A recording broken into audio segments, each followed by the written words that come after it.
Coming through you to you now. Just chilling.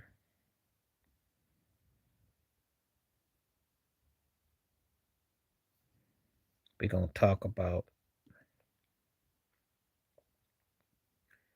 get stuff signed up and everything like that. We'll get everything all lined up. See what's going on.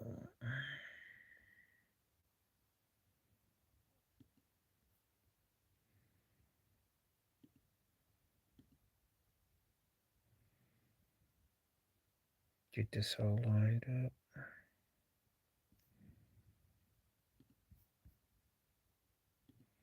Come back on it real quick. I don't know what to expect today, but we just gonna be on here.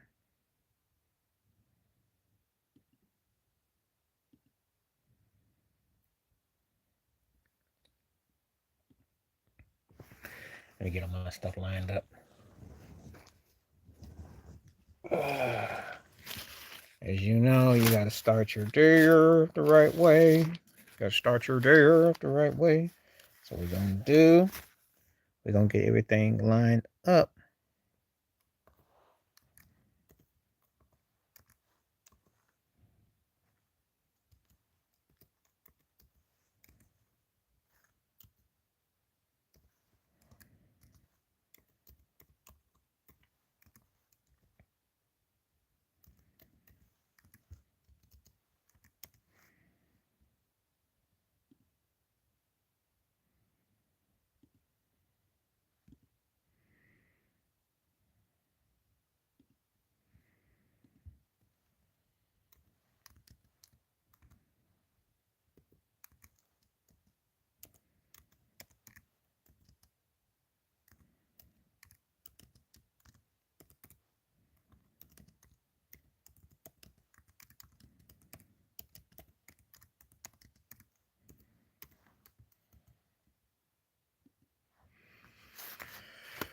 It's gonna be a basketball related question to start. Let me get some of these stuff lined up.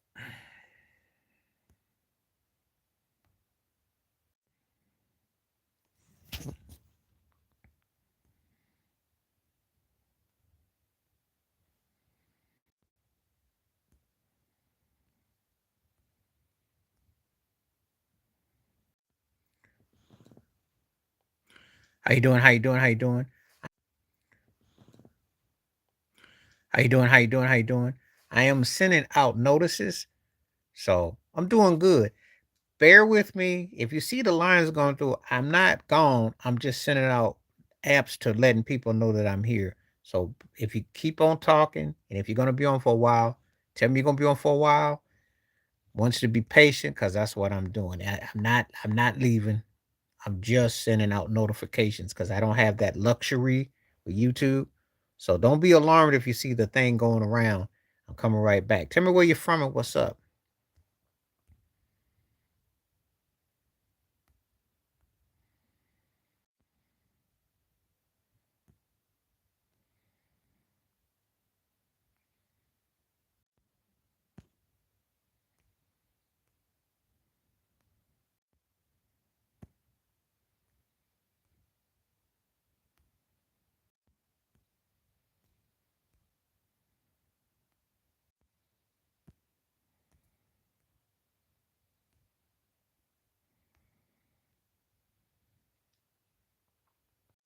All right, I'm back now. While your stream have 8 persons, that's cool. I generally get quite a bit of viewers on here. Generally speaking, I tend to do pretty well. Live does pretty well. People come from all over the world, different situations. I'm running. I was here, so this is 4 straight. Thank you for your patience. Where are you coming from today? And tell me something about yourself. I've, yeah, it's 3, 4 straight days in a row. So maybe tomorrow, and that'll be it. Cause I'm not gonna overdo it. I'll probably come tomorrow, but I'm not gonna overdo it after tomorrow. Some days is more than others. So it's not always like this. How you doing? How you doing? Some days it's not like this. Some days it can be slow. Some days it's more. It all depends. But I'm just getting the word out and making stuff happen. That's all. So A lot of people come check it out. It's I have quite a bit of low good a good people. Now that it actually respond, that's another story. But viewers, yes. Well, I'm just me. I'm nothing special. Just me. Where you from? Tell me about yourself.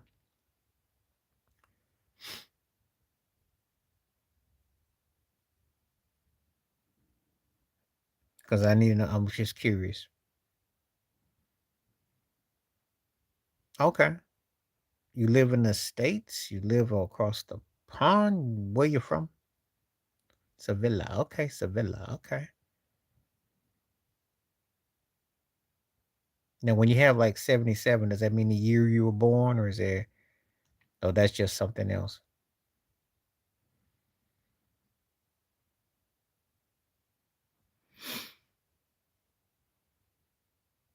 I do think the good context is the basketball related question, so it's just a reflection on thing.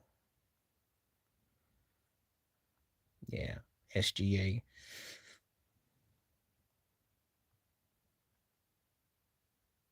Okay, so you don't want to tell me nothing about yourself. That's okay.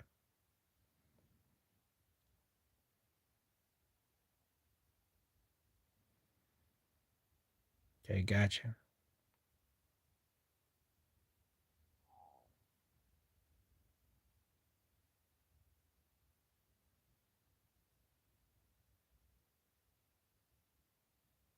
Well, I asked you. I'm trying to get some stuff before you before I reveal anything because I don't even know if you're ever gonna come back on here again. So I'm just saying, you know, I'm over the seas. So where you stay? You told me you're in. So I'm overseas. Are you in Spain, Mexico?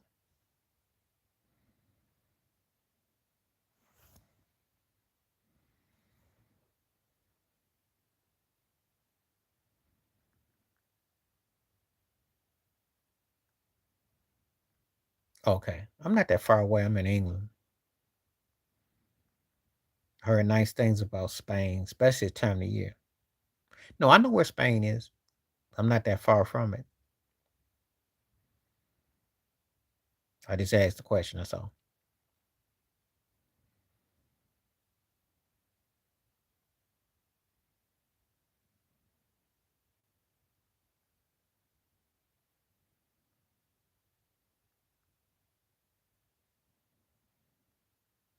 Yeah. What's going on? How you doing? Thank you for coming through. Now I see a lot of people looking in. So for you lurking in, feel free to hit that like, hit that poll question up. Hello, hello, yeah. Feel free. Good. Thank you for coming through today. Tell me where you're coming from. Give you a shout out. I always like it when I find out people from different places of the world, and you know, so it's funny with SGA because I do feel I'm doing good. Just staying calm, chilling. What about yourself? Been working on some videos, so yeah, just doing some videos today. So, and if you follow my videos and my channel, I got different projects.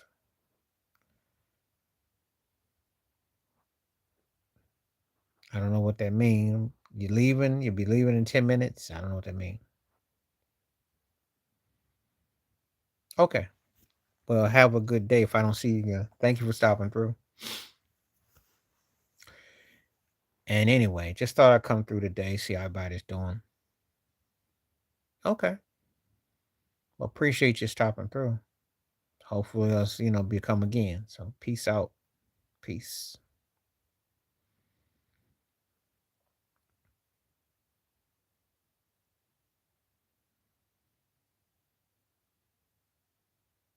You as well. Thank you for stopping through.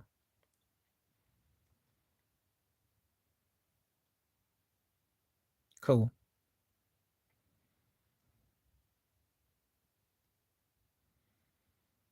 Okay, so here we are live today, and yeah, some people are taking the poll question. It came up because the way I had a OT yesterday, and one of the regulars that's on here asked me yesterday, did I think Golden State have a chance against OKC, and I told him no, and it turned out to be just like what I thought. It was a blowout last night, and when I look at OKC and I look at SGA, I'm thinking this is what you were 10 years ago, and Steph Curry has to see that. He has to. So if he's under the weather or not, they don't have a chance against the OKC. That's just what the bottom line is. They look very old, and they need another role. They really do. I don't know how they're gonna pull it off, but if I was them, I'd have to make a package deal to try to get someone like Giannis or something. Because there is no way in the world that Steph Curry's gonna ever see a finals unless he's watching it on his couch. If that's his intentions, if he's just gonna play his career out and probably try to crack 30,000 points and play a year or 2 more years after this year, he got a good chance to get it. But if he's in hopes of a chip, unless he's got a bag of potato chips at home, that's the only time he gonna get some chips. Those days are gone. And it was very indicative last night because OKC just had their way with him. Chad Horn looking good. And that's the problem that I see. If you're a Golden State Warriors fan, it's gonna be a long year for you. Jimmy Butler is gonna be a long year. So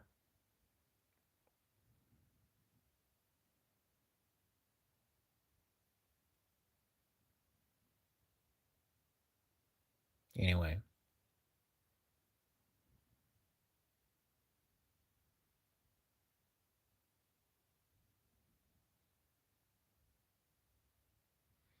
So anyway, hope everybody's doing good. I'm gonna be on here for a minute, see if anybody's on.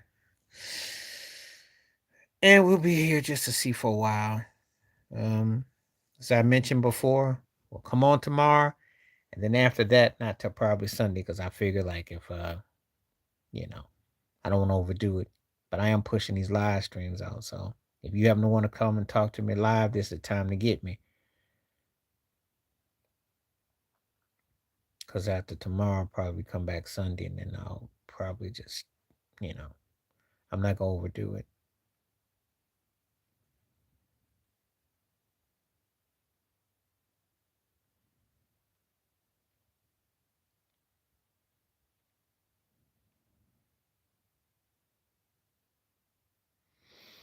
Anyway, I hope everybody's doing good. Hope today's been good for you. Hope you've been feeling pretty good. See what we got so far.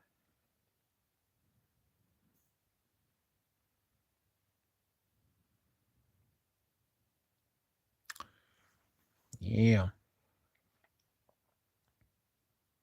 Like I said, I'll be on depend upon how many people come through, and please hit the smash up the likes, hit that poll question, and we can talk about it, you know. And if you just want to watch the video, Shea Gilchrist Alexander to me is the best player going in the league. I know all the Jokic fans are gonna be mad, and the Luca fans gonna be mad, and Giannis fans, but you can't tell me this cat ain't bringing it. I mean, they look even better than they did last year. They now once you got a taste of what winning the chips about, you come back the next year, you defend your title, and he's so poised, so poised. Guy's got a streak of scoring at least 20 points a game, and he's on pace to probably break to be second if he's another 10 games or so. He breaks that. It's only Wilt Chamberlain that's ahead, so he's chasing Michael Jordan and Wilt. And that's some rare company, but that shows you the kind of dedication the player he is. So, but anyway, yeah, that's why I'm talking about SGA. Hope everybody doing good. What's happening? How you doing?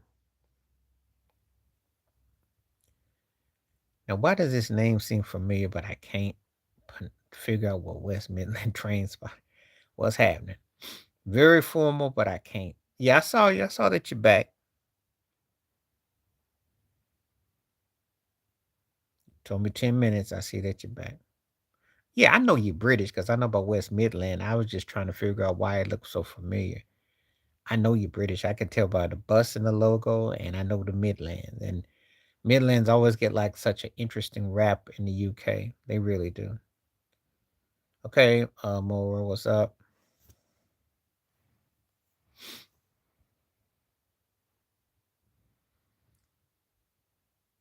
Steam train. Okay. It's a steam train. Gotcha. Yeah, I see that you are. Anything you'd like to talk about, feel free to. This video is definitely getting some attention. So there's definitely some NBA basketball fans. It's going good. How about yourself?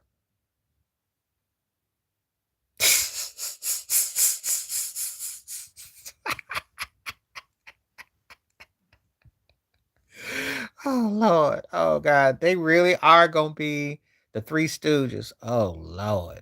Ooh. Actually, he threw that football, hit the goalpost. I don't know what to say. That means Russell then definitely fell out of flavor. Yeah, well, yeah, I went through it last night. Funny story. Went to Tesco. It rained, but I was warm. I had my jacket on, my mask on, all that, but it was hot. It was warm. It was crazy. It was like hippie weather last night. So it depends on what part of you where you is, because mine was warmer. I don't. I give England love. I give Germany love. I give Italy love. I give Argentina love. That sounds like a Jameson game, and they'll probably lose by like 10. Sounds like a Jameson game. I guess the Giants don't really care now because if Dart is hurt and their season's over with anyway. I mean, and why they just wait now to fire Dober? When Daniel Jones is in the first place team, Saquon Barkley, why? Why did you just now decide to wake up? You wasted a season. They stuck with three quarterbacks and they have none. The Giants are, and when he lost that game to Denver, that was the end of him right there. Had he beat Denver, he probably would have finished the season out, but they quit on him. So probably what's up. I don't know. Jameson's an interesting cat, but the Giants are just dreadful.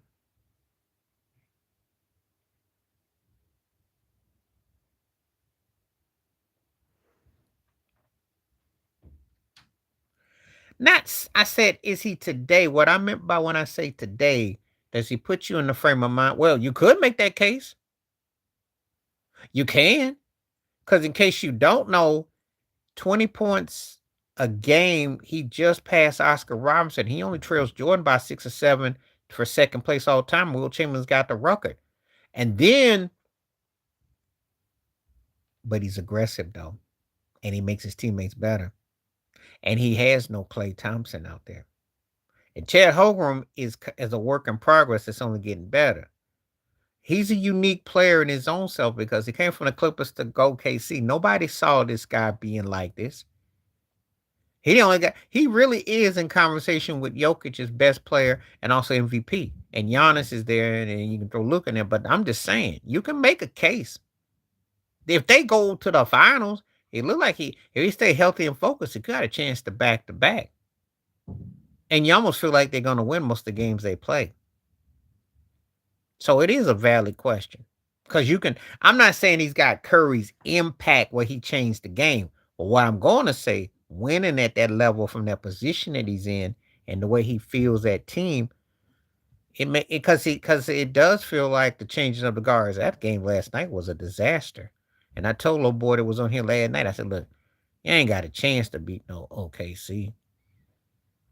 Unless they get their hands on the Giannis. If they get their hands on somebody like Giannis, then I give Golden State a chance. Al Horford ain't the answer. So I'm just saying. But it makes for an interesting point, though.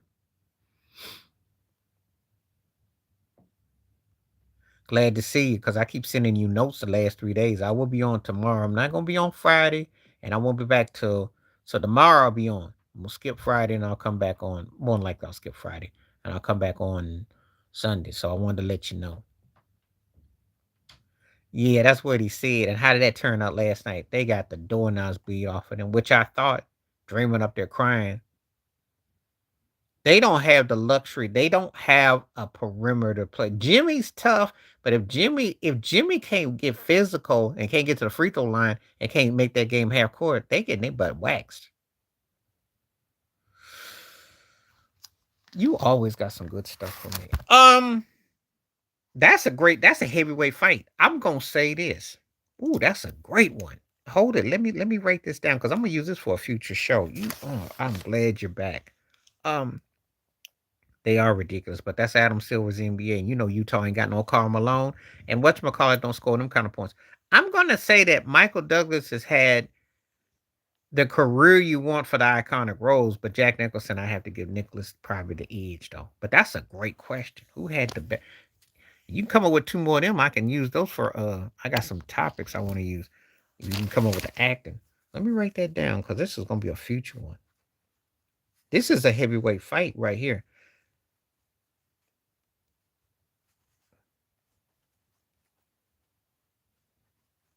I'd say Jack Nichols had the more had as many iconic roles.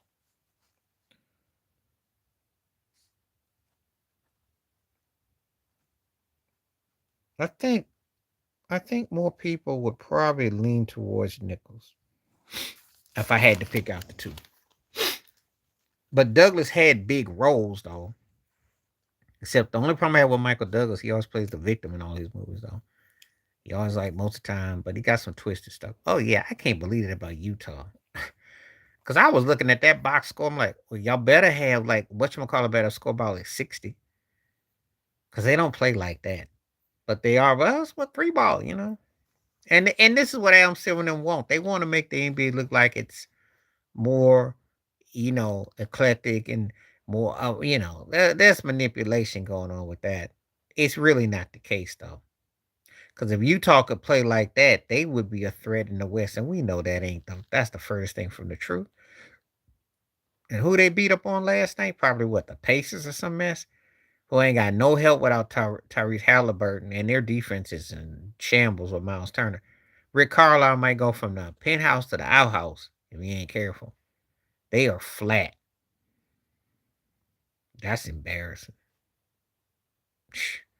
Because if Stockton and Malone put up them kind of numbers, I'm not buying it with nobody else. I'll put that up there. These questions that are being put up are from courtesy of YouTube during this segment, so I have no sway on that. Sometimes if I like a question, I put it up. Sometimes I don't. Yeah, I've been heard that. That's old. If you've ever followed Charles Oakley, he has dissed Patrick Ewing for about 5, 6 years. One thing about Charles Oakley interviews, there's nothing new because I followed him and he's said the same stuff, regurgitated the same stuff. He wasn't no leader though. He, as big as he was, and he played in New York, it almost seems like he didn't like it in a strange way. He never really fit. And I didn't feel he was the dude. And Oakley said so much because I thought he was. Oakley said the same thing I said, and here I am sitting on my couch. He was better in college. He was more scarier. That's fine. It's just a question that YouTube post up, and if I decide to post it, I do. That's all.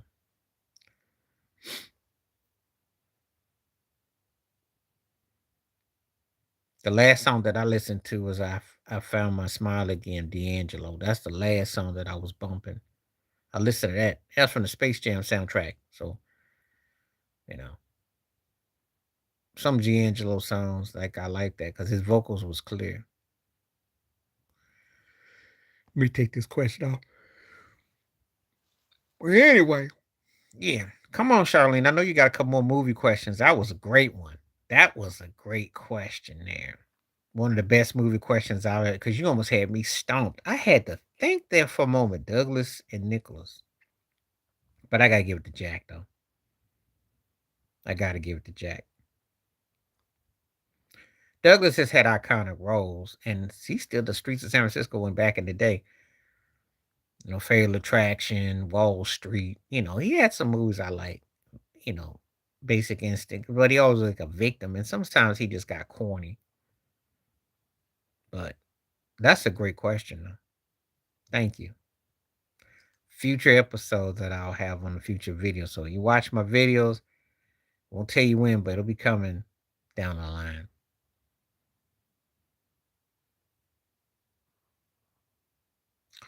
Okay. Feel free to keep hitting the like, subscribe. Let me know where you is. Hit that poll question.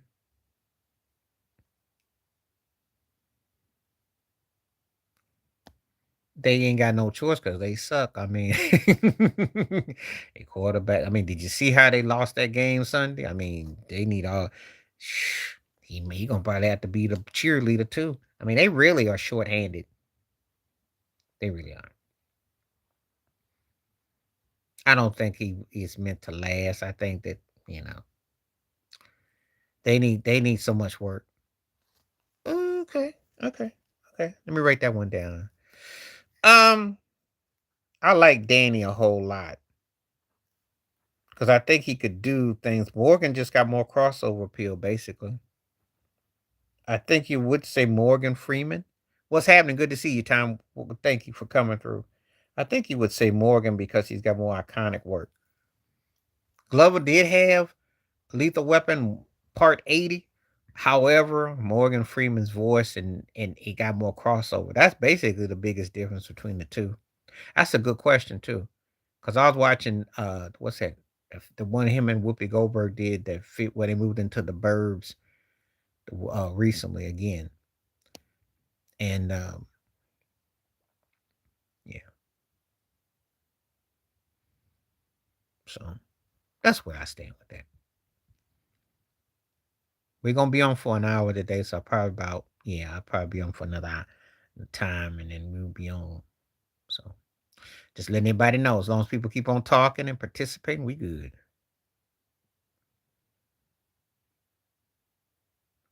Well, what I'm saying is he has an impact from the perimeter position. Because who else do you know is a perimeter player that has the impact that SGA has? Who is an MVP worthy candidate? Who is leading his team? Think about it. Think about it. I'm not comparing. I'm not saying that he. When I say today, I'm talking about his dominance, which is a fact. Because he's making history. You do know he passed Oscar Robertson. He now trails Jordan and Will Chamberlain for the most consecutive, at least scoring 20 points in the game. So, and his team is off to a great start. He was MVP of the finals. He was the league MVP. He was the Western Conference Finals MVP. So he's in some rare company. I'm not saying that he's like Steph, and I'm not, but I'm saying today, as far as making things happen on a level, that's where I'm coming from. Not saying that he changed the game like Steph. No.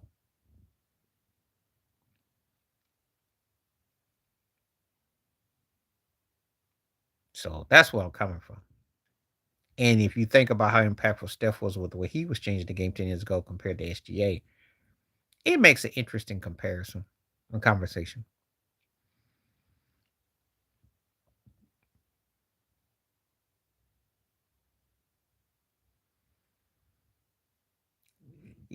Well, they need a white hero. You already know.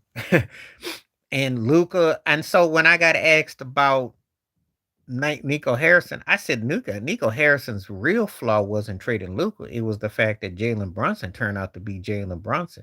Because oh, do they need a guard right about now? Oh, do they need somebody that's got star power? Because Kyrie can't stay healthy and he's breaking down, and AD is AD, and you know how that goes, break down, and Clay is old. So that's the real knock. But yeah, they want Luca in LA. They want him to blow up so bad, you know. But he gotta go against the Atlanta Hawks every night. He may have problems. We know good and well he ain't gonna play the whole season like that. We already know that he gonna for get hurt or get his ankles tore up by somebody. We already know.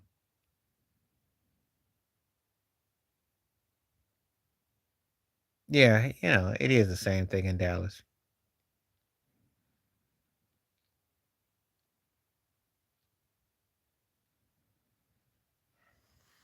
But that is the politics. That's what they need. They want that hype. They always did.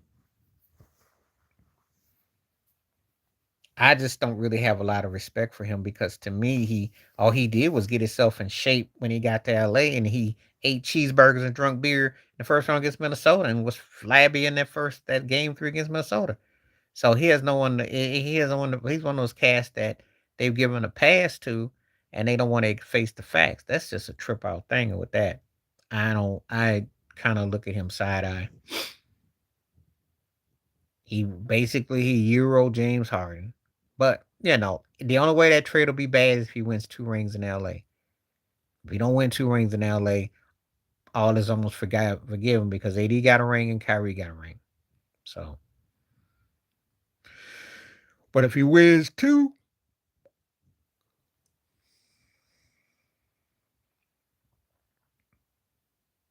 well, I'm gonna say this real quick. I'm gonna say this real quick. Okay, that's a good one. Let me come back to that, Charlene. Paul George just mentally, that's his problem.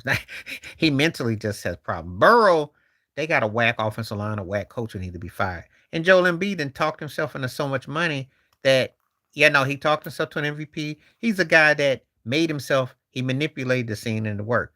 Kawhi Leonard, the one with the big asterisk, because he did make himself into one of the 75 greatest players ever. But our problem with Kawhi is that consistency. But he is considered great. Unlike those other guys, we even though we got robbed out of something, we ain't get robbed enough where we don't think that he belonged where he belongs. So I have no problem with Kawhi. You know, um, Kawhi is all time great, but he frustrating in other ways. So those other guys, they came up short.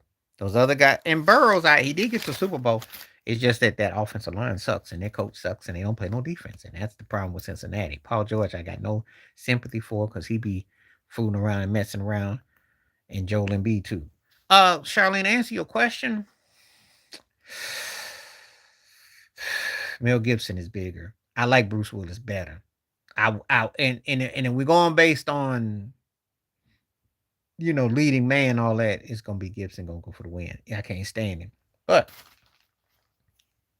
Bruce Willis had a great run, but Mel Gibson had a bigger run. Because Die Hard 8 ain't like Lethal Weapon Part 29 and Beyond Terror Dome and all that. Mel Gibson had a bigger, you know. And it's one of them situations where I hate to admit it, though. Burrow ain't got no line. Burrow won at LSU. He showed me what he could do. He got them to a Super Bowl. He beat Kansas City when it was so rare to beat Mahomes unless your last name was Brady. And this the other thing. Because Mark, stop me if I'm wrong. Who else in the AFC has beaten Mahomes in a non-Super Bowl in a postseason except for Burrow? So I give Burrow a pass to an extent. The other cats no, except for Kawhi, because Kawhi do got chips and he was big. Oh yeah, Gibson was bigger. He was big. I said Lethal Weapon 80. Lethal Weapon 80 over Die Hard 80. He was big. I just can't stand him. I don't like him. He racist and loaded, but hey, is in terms of his impact as an actor compared to Bruce Willis, I gotta give him the edge. I don't want to, but I got to. It's one of them things you kind of make me have to do that I really, really don't want to do, but I have to keep it honest because no bias here. You ask me a question, I gotta give it 100. I don't care who it is, even people that I like and that I champion, I gotta keep 100 because it's only fair. Just because someone may not be my favorite or someone that had a better dominance, so I got to give it to them.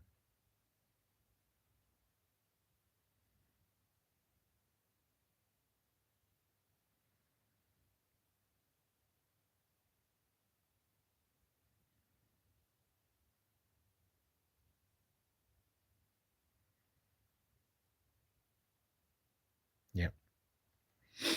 So good point though, Tom. That's good. That's all good observations and everything. Thank you for bringing all it up. But that's why I said that too. He got the more cultural impact. And of course, I know about the California Love thing. I got all that. That budget was something else. I remember. So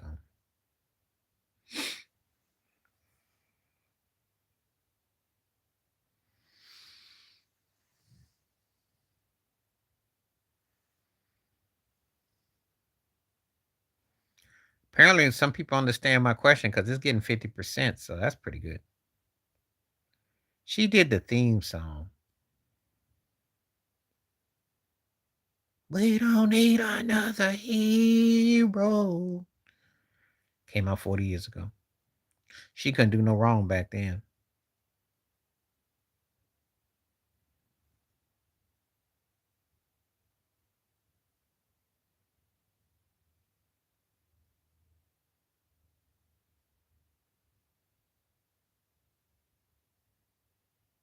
She could do no wrong.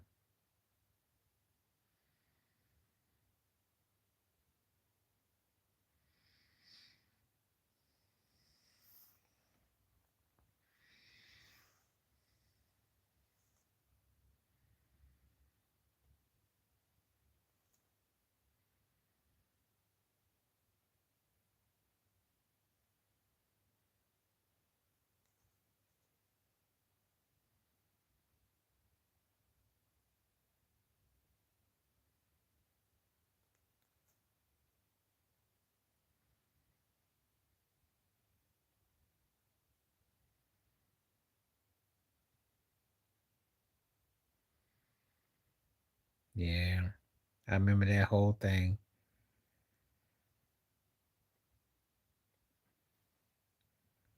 She wasn't much to the acting on with her, but the video was cool.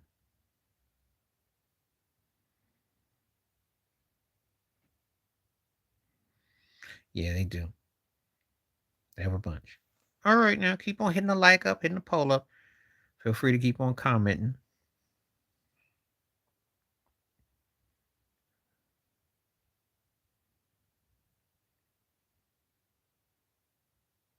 So you might know if you follow my videos. Do you watch my videos? Give me a one if you do. Give me a two if you don't, because I got a story about Vivica.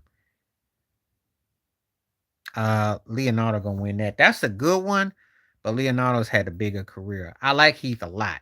Heath was good, but come on now, Leonardo DiCaprio is in rare company. But a good question though. I mean, I'll write that down for a future one. I'll write that down for a future one because his biggest movies still ain't, and then plus also the fact that Leonardo done had multiple careers as a kid. I mean, there's that little movie called Titanic. And then he's had grown folks movies where he was huge. But I do appreciate that though.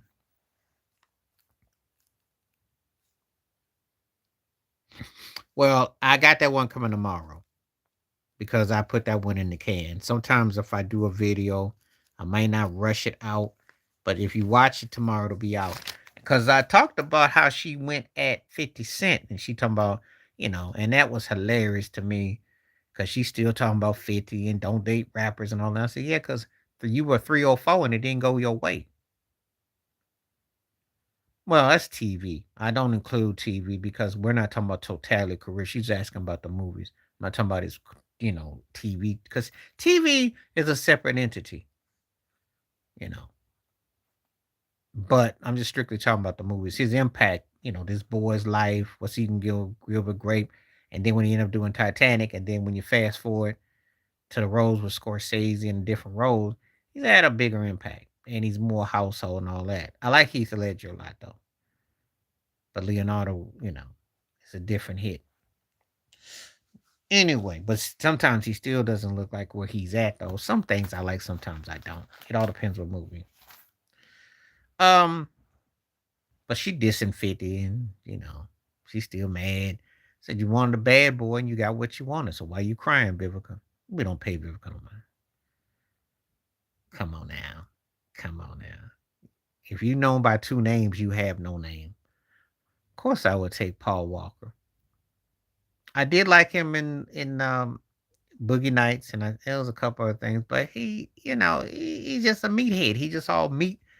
He's like a broke double junior whopper version of Mickey Rourke, and he had some potential, but he's all right. But Paul Walker had leading man it, and you know Paul Walker got him beat.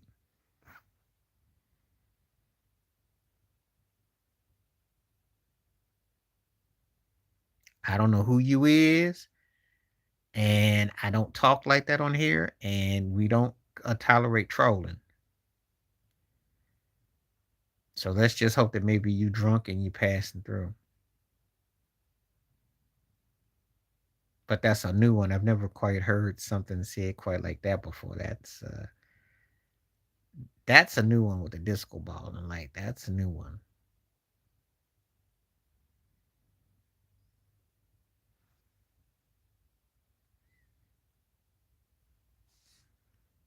I don't know who you is.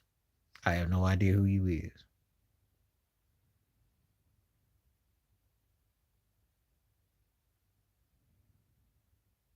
Well, look, we watch Tubi. We watch Tubi.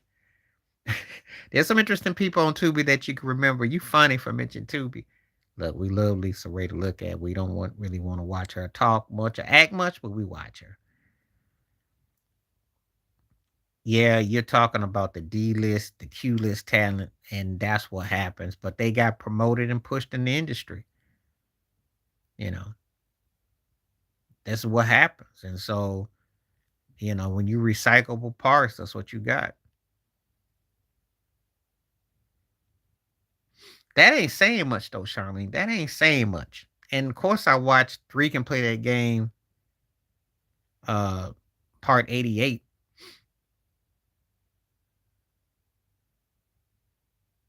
Okay. More like Oscar Mayer wiener. That's no, if you said Oscar Mayer, I'll give you that. That's the award they'll get as Oscar Myers. They ain't winning that Oscar, but they'll win Oscar Mayer. I'll give you that. Ballpark Frank trophies? Yeah, I'll give you that. That's about it. Psychological thrillers. Okay. You don't go to Tubi because your career is booming. No. And who was it? Faison Love or some turkey? They tried to make Tubi. I said, look, Tubi ain't gonna be the blowout. It ain't gonna be it's the starter kit home.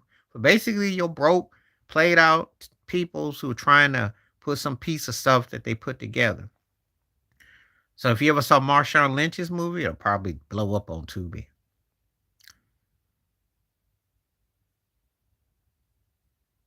I don't have one because it's not really my. I mean, I like talent that's emerged, but I like the American adaptation of it, but not per se.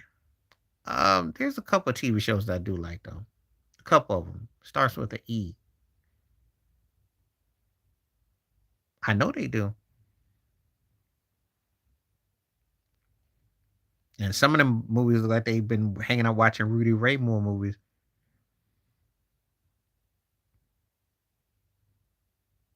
Now, Tubi's hood. If Tubi ever blows up though, then it'll get very whitewashed. Watch. There's always this case. It's nothing new. George Clooney, Charlie Sheen's overrated, and why they got him all over these shows interviewing him with something to say, I don't know. He should be hanging out with Diddy. He in past his hive houses in Virginia, Owen. He's not that memorable of an actor. All his best stuff happened before he was 35, maybe before he's 40. I can't stand Clooney, but Clooney does have Ocean's 11. He's had more better value movies. Charlie Sheen's best stuff was like 35 years ago. And really, Wall Street was the only one because he was like a broke Tom Cruise schmuck.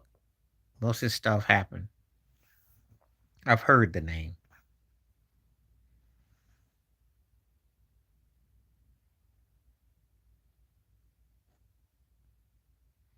I don't watch a lot of. I watch British Bake Off. I can't think of what's it. Eastlanders. Eastlanders. I like that show, but I'm not really into a lot of it per se. But I do give credit where credit is due. They came up with all the shows in America, took all the stuff, so I give credit to that.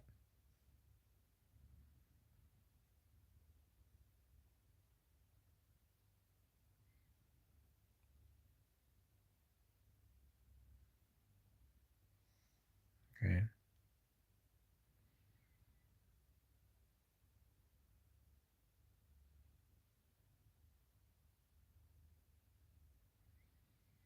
So, what's up? How you doing? De Niro. Come on now. That's not funny. Now Daniel Day Lewis is a very good actor, but come on now. That's not funny. That's not even fair.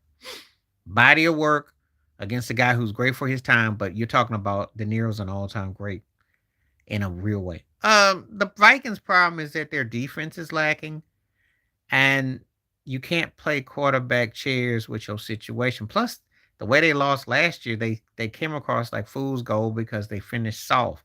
So, you know, but at the same time, you got to win games. And Caleb Williams is winning games. The Bears are the most entertaining team in that division because you just never over till it's over. So the Vikings have not been able to finish games up. And you can't fall off that fast. So, but, you know, I think it's because they got promised and they saw so much.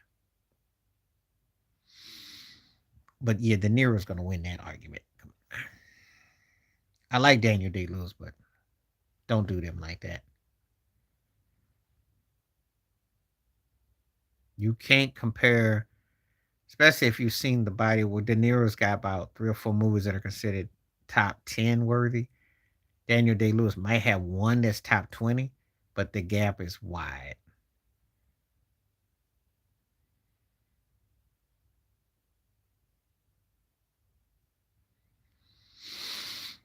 So, and I'm very, like I am with music, I'm the same way with sports that I am with music. And the same with my acting. Because especially when you're talking about tears to this. But I do like Daniel Day Lewis, but it's just that De Niro, you know.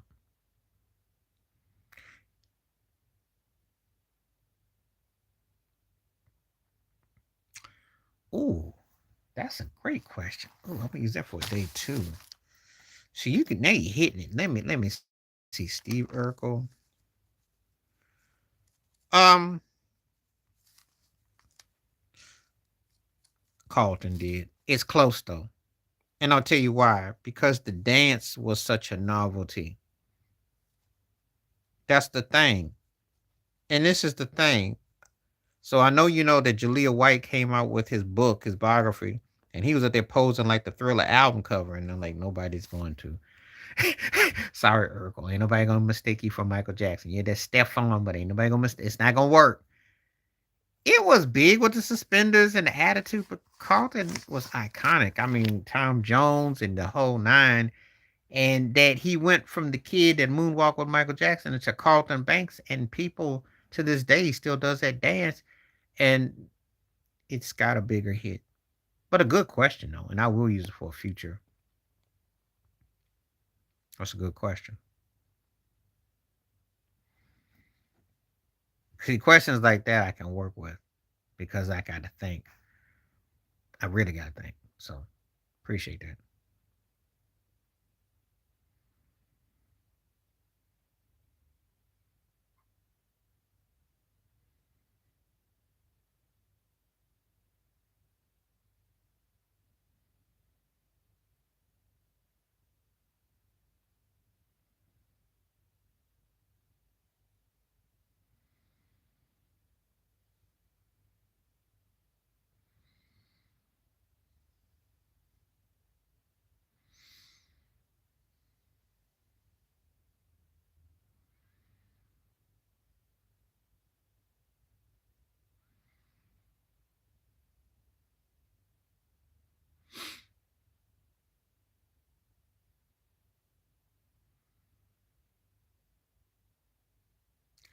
Yeah, so that's a good question. I like that, and I'll use it for a future one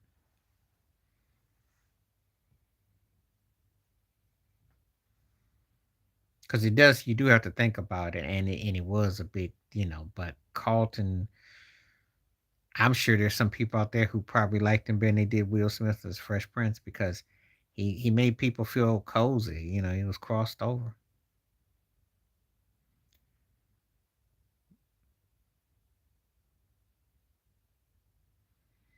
That was a heck of a question. Mhm.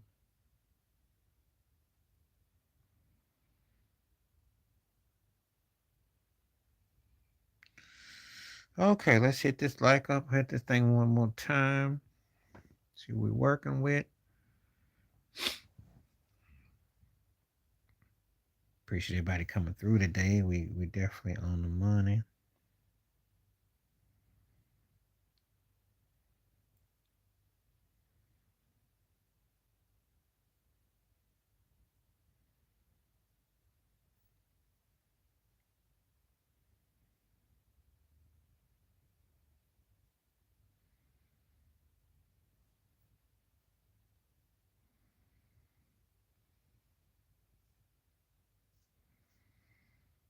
Hmm. See where everybody went. It's gotten quiet again, so here we go. But anyway, yeah, TW. But as far as the Vikings, they got to win out and play better. It's gonna be tough, though. It's gonna be tough. And Detroit is legit. Chicago's interesting, and uh, we don't know what's gonna happen with Green Bay.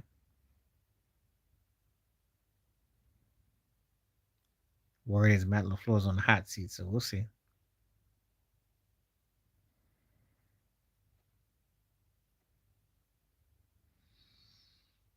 So keep on hitting the likes up and everything up.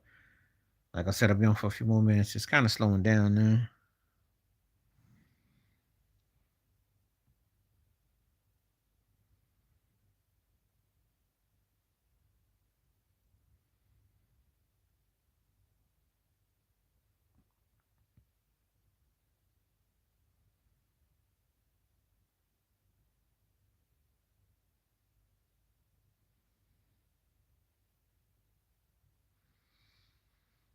Okay. Wonder where everybody went.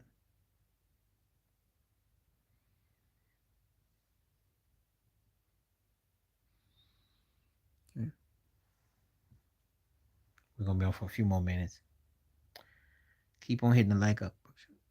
Oh, Judy Roberts in a blowout. Come on now, you better than that one. Brooke Shields never had the half of Judy Roberts' career. Unless, of course, I put in the hype. Brooke Shields is basically a better. She had a TV career and a little bit in the movie career, but her mama was pimping her like Kris Jenner. But it's not a. That's a one-sided affair. Brooke Shields never had that. The people she hung out with was as big. I'll give you that. But her actual career, no. Successful TV show. Yeah. Had some good run, but nothing that you sit around and go, oh, yeah.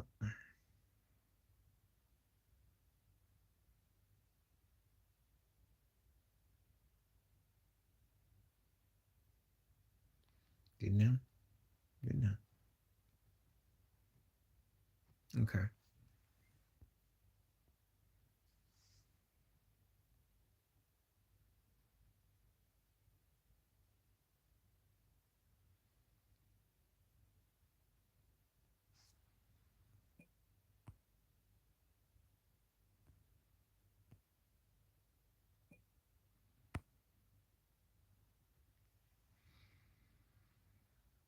Tell me something I didn't know. I was here a couple of days ago, and I was asked, did I think it was a trap game the other day? And I said that, hey, they could lose to him. I wasn't shocked. If you were here the other day, I think when I was on here for a live stream, or the day it was, I said I wasn't shocked. The Bills haven't done anything to make me think that they're going to do anything special this year. Yeah, and I told you I wasn't going to be shocked if it was a trap game. I said what I said because, to be honest with you, Miami could have easily won the first game. It was just a turnover, a play here and there. Buffalo didn't play good enough to beat them the first time. The Bills are a step off. They can't stop the attack on the ground, and they're not going to have the luxury of every time they're playing a KC or somebody to come back. We don't talk about whack teams. What slander? They suck. What you? Well, I haven't said anything about Dallas. I'm talking about the Mavericks. I ain't saying nothing about the whack Cowboys, but since you brought it up, they suck. Jerry Jones, I'll be ashamed of himself. And Jacoby Brissett took off about 5 years, and then I saw him against Seattle. Then he looked right where he's at. Y'all ain't bad. Y'all making everybody look like a starter. Y'all had Russell Wilson out here thinking he could still play. I mean, you're embarrassing.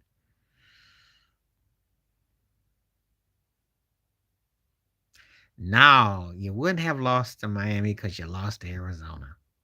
How does that work? To the backup.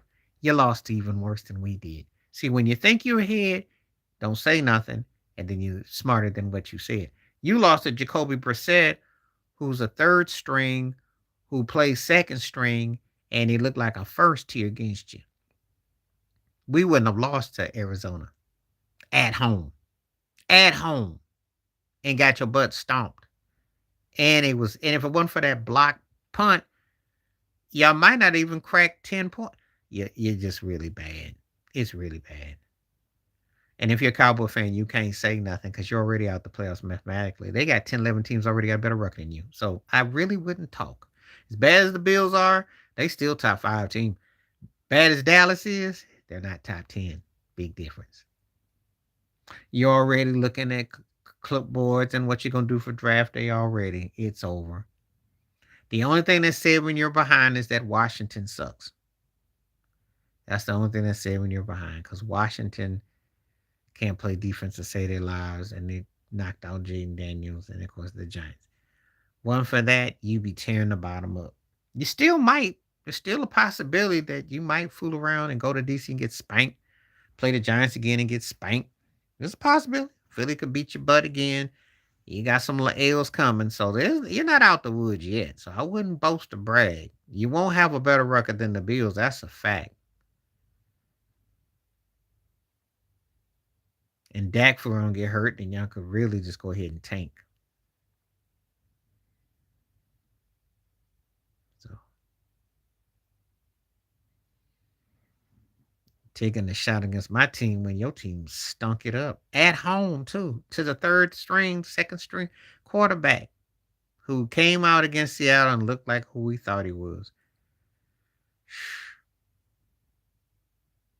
Well, don't come at it. It wasn't. When's the last time it's been your year? Now, as a Bills fan, we done messed up 4 or 5 straight years. With the right coach, how is it more disgraceful than you losing to Jacoby Brissett at home to Arizona? How? Or when you played Carolina a few weeks ago and your former running back said he gonna run all over you, and he did. How? Or you score 44 points against Washington, you turn around the next week, and then Bo Nixon puts 44 on you. When Denver can't even score 44 in a scrimmage by themselves, and they lit your butt up. So please don't come at me. Because you want to throw darts, I'll come back with flames, yo. No, Brissett is that bad. He's good for 3 or 4 games. And then he shows his true colors like he did this past Sunday against Seattle. And they got their butt waxed. He is not meant to be a long-term starter. There's a reason why he's been played Wheel of Fortune of playing for every team. And he's like a mascot. Kyler is the reason for Kyler getting benched. It ain't about no Brissett. And Jacoby Brissett was that dude New England would still have him right now. And they had him twice. And they tried him in different places. He went to Cleveland for crying out loud. He's a lifelong bench warmer that picks up the pieces. Him and Ryan Fitzpatrick. They're like Ebony and Ivory of this. There's nothing you can say. You scored 44 against Washington. You turn around and gave up 44 against Denver, especially the Bo Nixon. I wouldn't say nothing if I was a Cowboy fan. I wouldn't say you can't. Because you're not even a playoff contending team. And the Bills are still a playoff contending team. You're not. You get waxed royally wherever you go by scrub quarterbacks.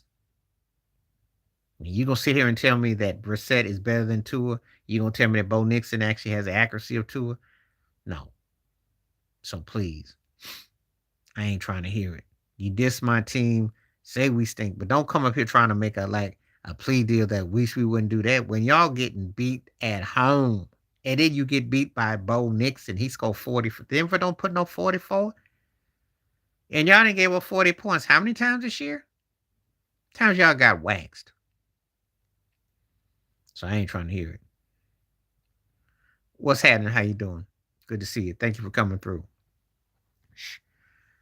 Cowboy fan gonna try to talk some trash and you'll get your butt waxed and taxed. Got thrashed bad by Bo Nixon. Woo! I'm doing good. Good to see you. When Bo Nixon puts 40 on us, then I will gladly have to admit it. But that ain't going to happen. Do you see Denver's offense? Why is it every time teams play y'all, ain't no good in it all?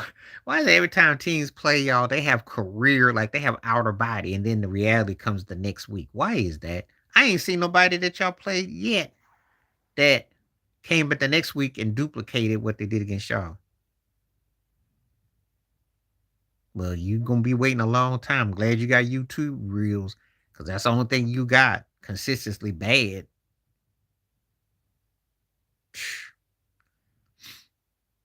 Cause they suck, and they, and I'm not even trying to talk.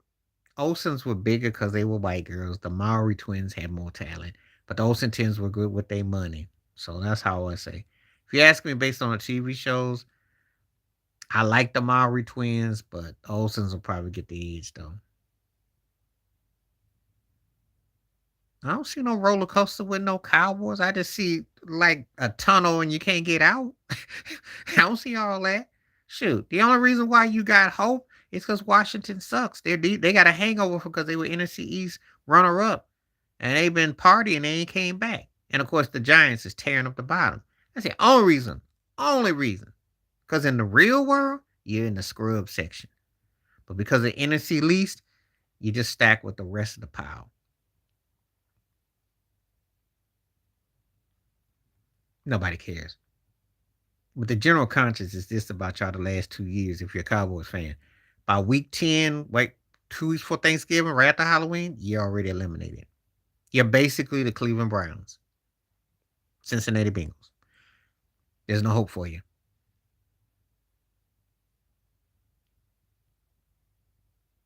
No, you're doing a good job of it for yourself. At least the Mavericks got to the finals a couple years ago. I'm not buying that Luka is this big savior now. If he wins a couple rings, then I'll get back and I admit it. I'm not gonna say that right now. You know, but the parts that they got is what's hurting Dallas more than anything. Basically. Cause your season is over before Thanksgiving. You turkeys is cooked. Shoot, 2 straight years. Stephen A. Smith don't even have to do that sniggling and laugh on you because y'all, there ain't no more wait till the first week of the playoffs where you're already done. Yeah, I did it on him. And I'm not, and unlike other people, I think his real sin was the Jalen Brunson situation. Because they need a guard more than anything. And it at least had something. Yeah, it was. They making him out like Lee Harvey Oswald. They making him out to be the bad guy. Ownership, Jason Kidd, all them wanted Luka gone. And I understand why they wanted him gone. Because he coming off fat, drinking beer and eating cheeseburgers, and he can't give you nothing. It was unjust. Because the problem is, it was just he just got this rookie kid, and Anthony Davis broke down, Kyrie breaking down, Klay Thompson is riding the stallion, but he ain't riding the stallion on the court. So yeah, it's unjust.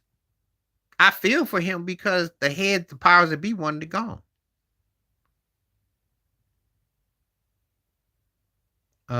If Jason Kidd hadn't acted on it, Jason Kidd did him a favor. Who told you that lie? I saw Charles Barkley them telling you, and that's because if the guys are healthy, and that's the problem. Kyrie hurt, you know. Guilford's nice, but they don't have a legit player to back up if people get out. That's the problem. And their season was over after the first game of the season anyway, because Victor Wemby made AD look like a small fry on that first night. That look in his face said it all. So they're done already. He's a kid. He's still coming up. He's only in his first year. Magic had a great squad, and he had Kareem and Worthy, and he had not Worthy. He had Jamal Wilkes and Norm Nixon. So you can't compare that. Now Iverson had a little bit of a team with Stackhouse. He was had a again there was nothing there, but he didn't go to the finals the first year either. What's happening? D'Angelo Russell is playing to get a hookup. That's all that is. Oh, surface for me on that those two.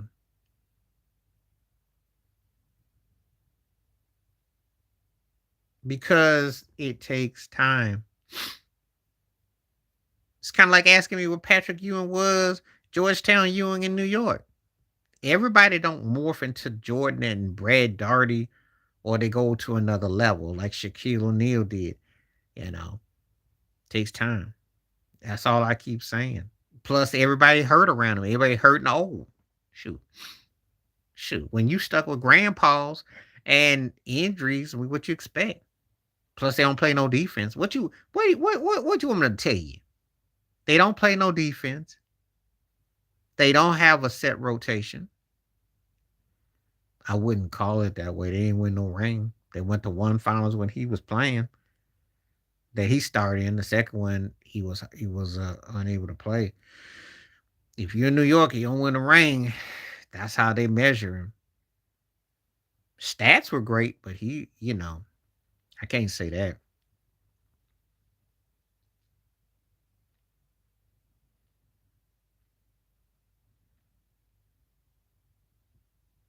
The Dolphins play tomorrow because it's Wednesday where I'm at, or where you is. They play I don't know who they play,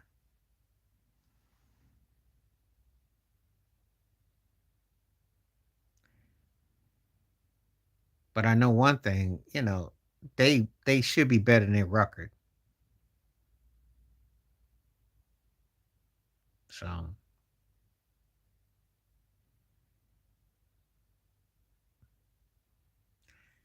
Clean Up Woman's gonna get the W because it's more iconic. But I do like I Got Love on My Mind. That was a strong song. He should have been fired when Saquon Barkley held that trophy last year. And when he benched his quarterback, he should have been fired before the season started. He should have been fired when Jameson Winston was on the team and they were joking with Russell Wilson. He should have been fired to start Russell. Because fired when you had what DeVito as your quarterback, he should have been fired. And when you call him Brian the Bum, that's exactly what he is. This turkey should have stayed as a coordinator somewhere. He embarrassed himself. He was in over his head, and he got embarrassed and bad. And when they choked that Denver game, that was the end of his run. That he was dead man walking. That was the game right there.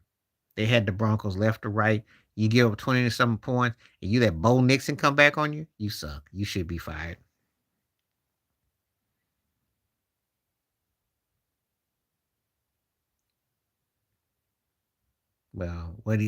First of all, if you're going to beat a team, you should be able to finish them up. They can't finish up games. It don't matter who quarterback them because the bottom line, they don't hold on to leads. They played a great game against Dallas and they couldn't beat them. Can't hold on to leads.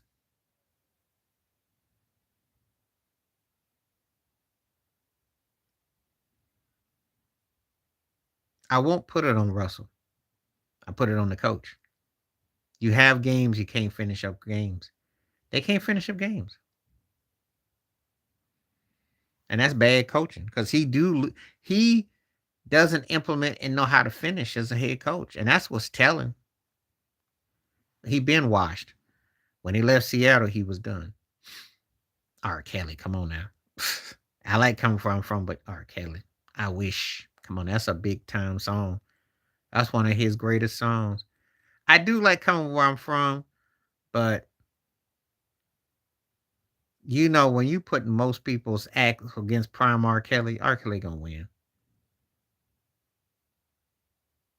The thing about R. Kelly is this, and people ain't gonna want me to hear me say it, but I'm gonna say it. Ain't nobody touching him the last 35 years. One of the reasons why Bootsy was able to say what he said on Vlad is because of that. Can't nobody touch him the last 30 plus years. I got people that I like, but when we put that catalog up,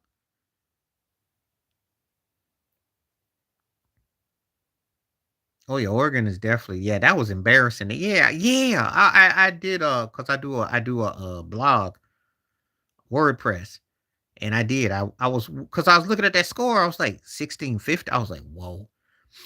Yeah, Oregon is beat. We gotta beat them though. And you know good well them posters don't want Oregon to be in the top 6 or 7. So yeah, they're beatable. I saw that. Yeah.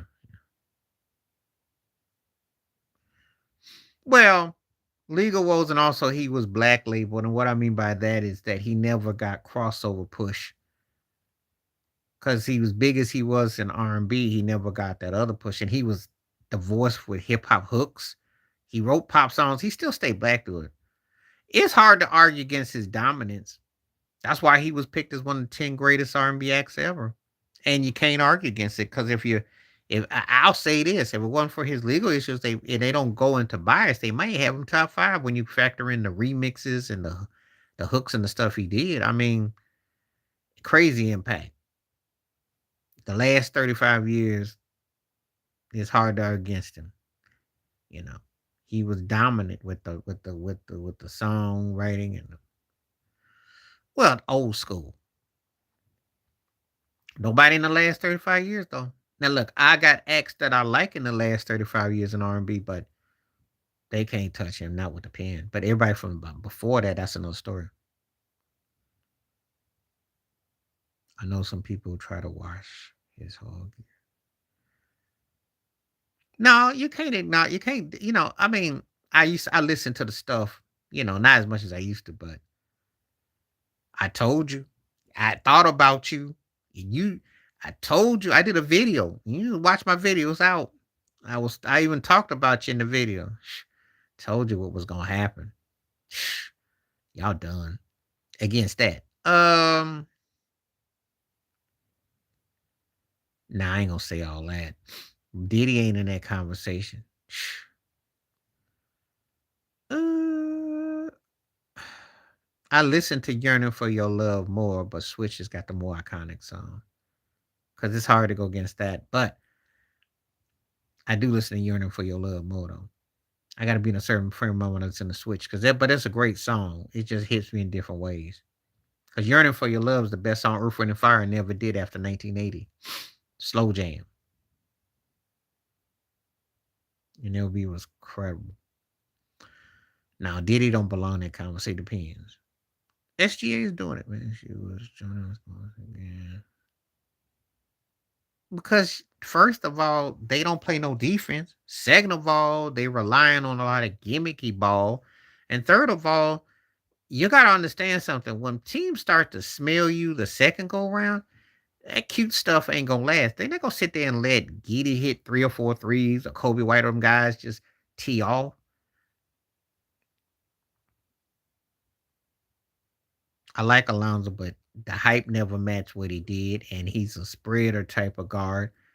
And he'd have been better suited in the old school. He's gonna problem. I know what Curry's coming. They got some excuses. If you suit up, you ready to play. Okay.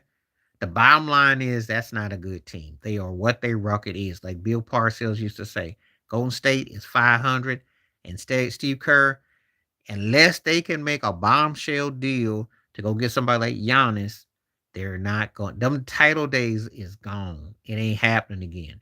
They ain't been the same since Draymond Green gave uh whatchamacallit a two piece. They ain't never the same after that. Diddy is not in the conversation with no Michael Jackson or R. Kelly, so stop. I don't know who you are, where you from.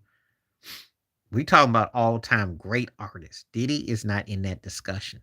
And stats is because of association with Biggie as a businessman and with Bad Boy, but as an artist, he's not in that conversation.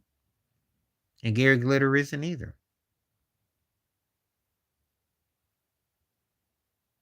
Nobody talks about Diddy as a great artist. I think I'll give it to Janet one of the few times I would, because that's not one of my favorite Sade slow jams. So you better mark today down, because I usually wouldn't even do that. And the Sade police is gonna come after me, but I give Janet the edge on that. But that's you know they old, but they don't have no offensive easy. So let me say something. When I made this a video about SGA and all that, OKC is a bigger version of what Golden State was. They're bigger. Golden State's small, light in the cakes, and Jimmy Butler is more of half court, control tempo, slow it down. Go against athletic teams that can run and hit high screens. Yeah, well, like I said, I'm still gonna give it to Janet. And That's one of the few times. They work gonna be good, but the problem is Draymond's old, Al Horford old, Kumingas is coming to his own, but they really don't have that next gear person. That's what they're missing. They're missing a Clay type. They're missing someone who can be instant offense. They're not a threat. He can stat pad and get to 30,000 points, and we can, and his legacy will grow. If he wins another ring, he's top five though in my book. That ain't gonna happen though. Not with that. Now he got a team that can get to the postseason, but I see a play-in tournament, third tier, low second. It's over. Steve Kerr can't prepare that. They're just it's just too much. You can play small ball when you're old if you got the right components around you. Yes, you can. But when you got trees on the other side, listen, they match up good against Denver, except that Denver's got those trees which wear them down. They just need a piece. One big piece could flip their script. I saw Cade Cunningham coming last year, and I like what I see. I don't know if they're special, but there's always one of these kind of teams that looks like a juggernaut until they go against a team out west or someone that can beat them up. But they are a handful. Cade is nice. Cade is nice. I saw this coming a year ago. They're going to be kind of like the Pacers of this year. But I still, do they have enough offensive firepower? We'll see. I'm taking Nucleus because that's still one of my jams, though. No. Cade Cunningham is good, but he ain't SGA. And I'm going to tell you something. The Thunder are battle tested. Last year they were green and happy. Chad Holmgren is going to be the X factor. Halliburton, Heinstein. No, but what I'm getting at when I say that though is this: they had enough to be deceptive. They're not deceptive now because they're all they what they got away with 10 years ago. They changed the process. Everybody's doing it now. Plus, you got bigs that can shoot that three ball like a Jokic, like a like a Aaron Gordon. And when you go against teams that have bigs that can take you outside, and suddenly you're not as effective as you were because you can small ball, you get caught. They're getting caught and they're getting pounded, and they got pounded out last night. And I said the only thing that will give Steph Curry back into the limelight is if they could get their hands on Giannis. They're not a threat to nobody. Yeah, he'll put up some numbers and they'll have a nice little run, but they're not a threat. Anything beyond a first round with them right now would be is gravy because I don't see nothing deep with them. Not with what they got. And if you're a Golden State Warriors fan, you know good and well you ain't got nothing to win nothing with. Not with that squad. You might make it to fifth or sixth seed, but you're gonna get your butt waxed early. You're not lasting. Cowboys to girls. And I do like Sam and Dave, but Cowboys to girls was one of my jams. You took it back. I do like me some intruders though. Good call. Because I definitely need to talk about them. I got a future video I'm gonna do with the intruders too.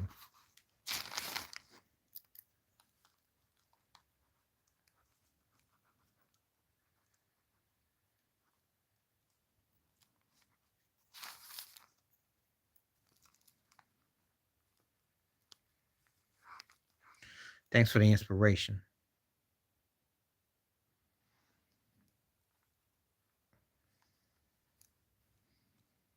I got some videos I'm gonna do, but yeah. But anyway, that's all I gotta say about that though. If you're going to stay Warriors fan,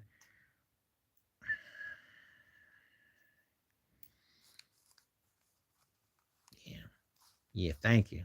Cause I do when I do my videos. And if you watch my videos, sometimes I take some comments and commentary from here. Then I do these comparing comments. I make videos, and I do get inspired.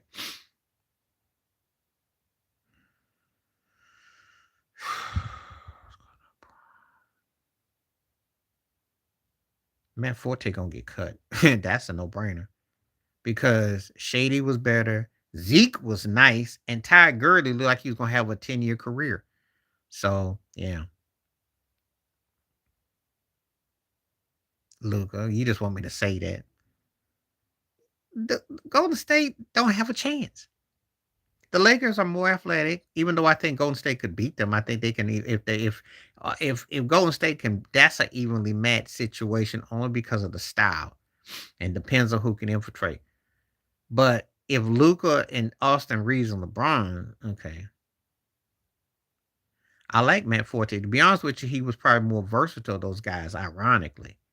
But you're asking me about those guys peaking and talking about running back. I like Forte though. With Aaron Foster, probably Ty Gurley gets cut because Aaron was better. Aaron was better. Aaron was nice. So Ty Gurley would have to probably get cut because Zeke and Shady did last longer. So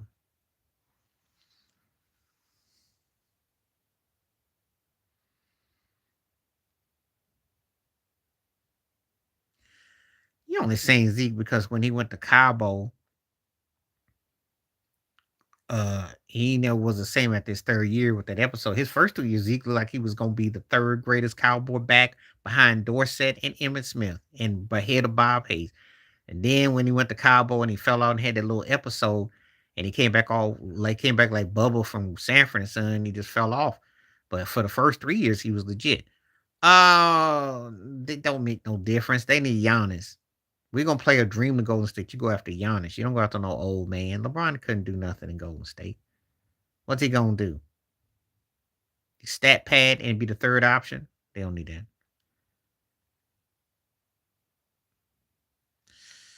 So that was his Warner Brothers return. We did the Afro on the cover of the Hit and Run albums. Uh, I think what's the song? I like the song called Reflection. To me, he's pretty much done. But me and Prince, after the 80s, some stuff I like, a lot of it I don't. I think as a live performer he was tight, but I wasn't buying a lot of his stuff after that. He pretty much done in the sense that if I don't know what he's gonna do because he can't his numbers don't make the teams better. So I don't know what he's gonna do. Oh, you talking about she's so hop up, I'm so cold. She's so cold. I'm taking the Stones because that was my jam. But I did like Creedence though. But that Stone sound. Prince put too much stuff out. Prince, I had a good discussion with a music critic buddy of mine, and he said something which I thought was so true. He said Prince put too much stuff out, Michael Jackson put out enough. And there gotta be a happy medium in between. Just think that he tried to do so much and it just kind of got samey. And then when he tried to jump on hip hop and New Jack and all that, he just he seemed like that dude that was at the club who was still trying to holler at some chicks with some jewelry on, which just he seemed he was out of place. And he felt out of place a lot of times when I saw him as he got old, as time went on. Because live he was still cool, even though he needed to get rid of that old gank that the gun microphone, which was dumb. It just his antics with the cymbals and everything else got lost from the music. And that's why people were critical of him in the 90s on were saying that the artist formerly known as relevant and all the stuff he did because he just put out a lot of stuff and then he just sounded like he was chasing trends and it just, still tough live though. Still tough live. He gave you the blues on the stage, but the albums were just to me just very disjointed. And there was some cool stuff here and there, but not nothing that was. I'm sorry, his '80s stuff. That's where his peaks and primes was.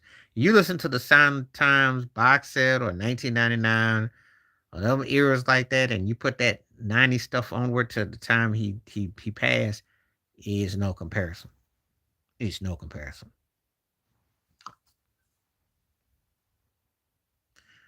No, and I never said he did. He had a few things I like. I love Sunset Driver. Little Sunset Drop. But most of his stuff was just kind of like, because he did all his best stuff. He and Michael was old school like that. It was cutting room floor. So it wasn't like he was going to put a lot of stuff out, you know, be a handful of things, but, most of it sound like demos because he knew how to get it right the first time. That's how he did. Innocent. I like Fishnet, but Innocent, though. Well, I'm going to address that in a little bit. Innocent, because I love that guitar solo by Jelly Bean Johnson. Jackson 5, I really don't have a particular album that they did that I ever like. I'd probably say Looking Through the Windows of Dance Machine Records. I wasn't really big on the albums. Just the hits was better, to be honest with you. They was a strong singles act, which ain't nothing wrong with that. But the albums there was some stuff I liked interspersed. It wouldn't have really worked because Prince was versatile, but the thing about working with Quincy, that had to like structure his vocals more. I don't know if he would have been able to do that working with Quincy. But when he did that whack Raven to the Joy Fantastic and let Clive Davis run it, yeah, would have been interesting then. Especially when he did the Emancipation. Some of the records he did, he was channeling Babyface and R. Kelly and Teddy Riley and some of them. So yeah, if he would have worked with someone, that would have been interesting, perhaps. The orchestration of that song, that's the side about Michael Jackson when people don't give him his due musically. That was an incredible piece of music. And vocally, you know, because Heartbreak Hotel was the precursor to Billie Jean and Dirty Diana.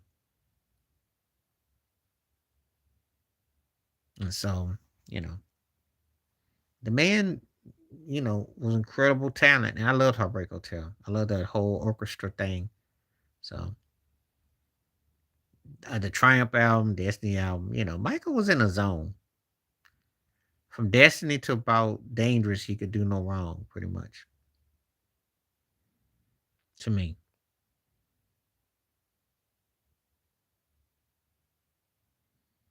But you know. But then, the stuff he did after that was just hit and miss, and it wasn't the same. He had some moments, but it wasn't the same. Stranger in Moscow was like the last song he did that I was like, woo.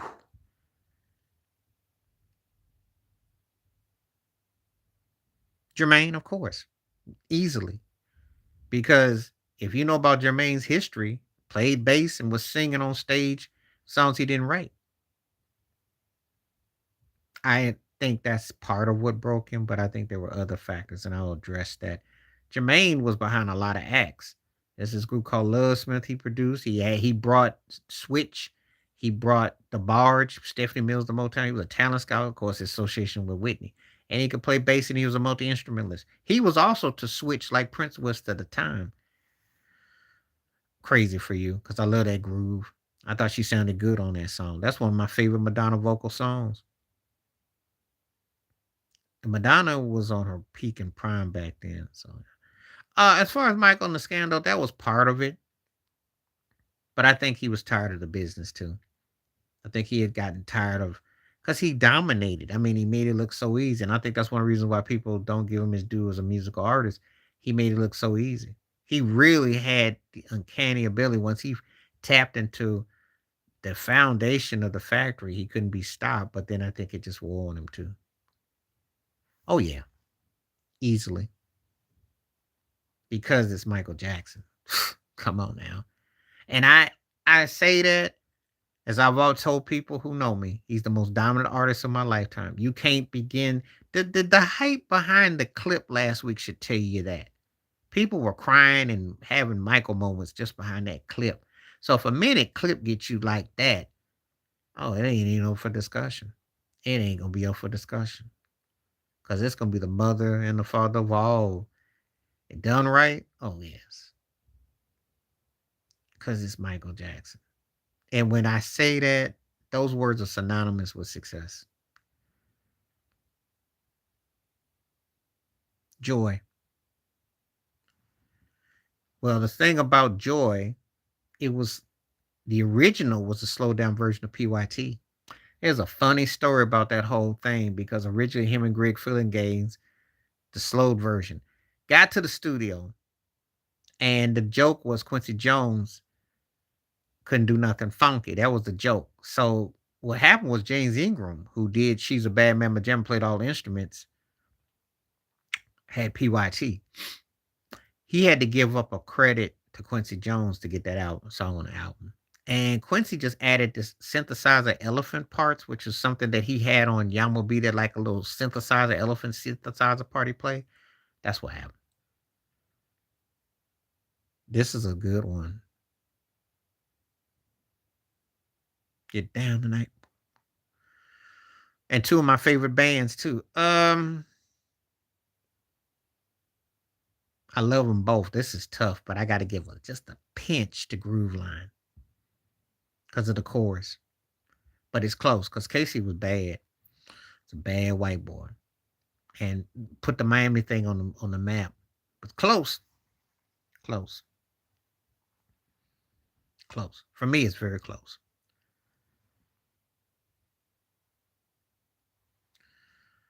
Because I love Casey and Sunshine, but he was bad, so it's close. But anyway, that's the story about Joy. They did have the original version on the Michael box set, which came out in 2004.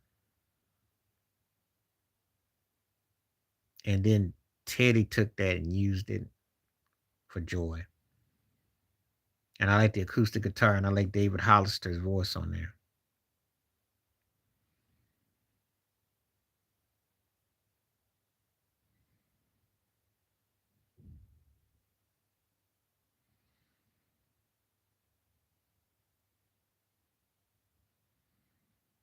Lady.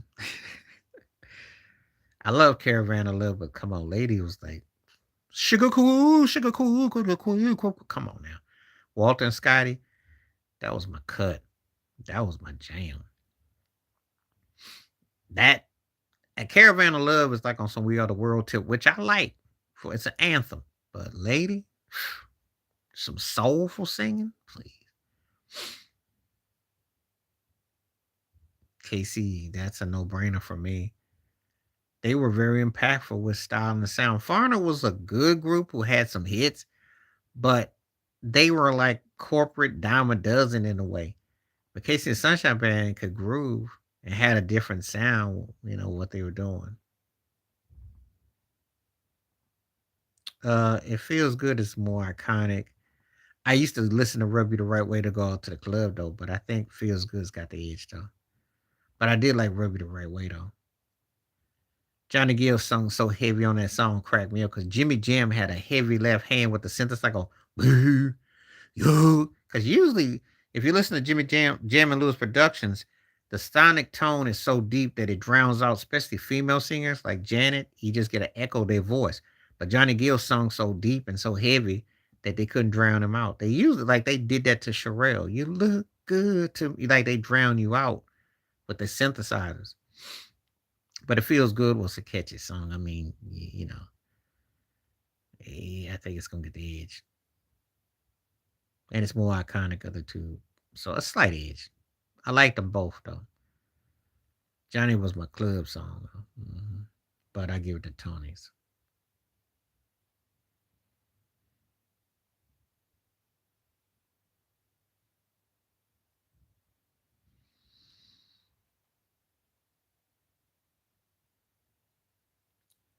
Oh, I used to take that to the dance floor.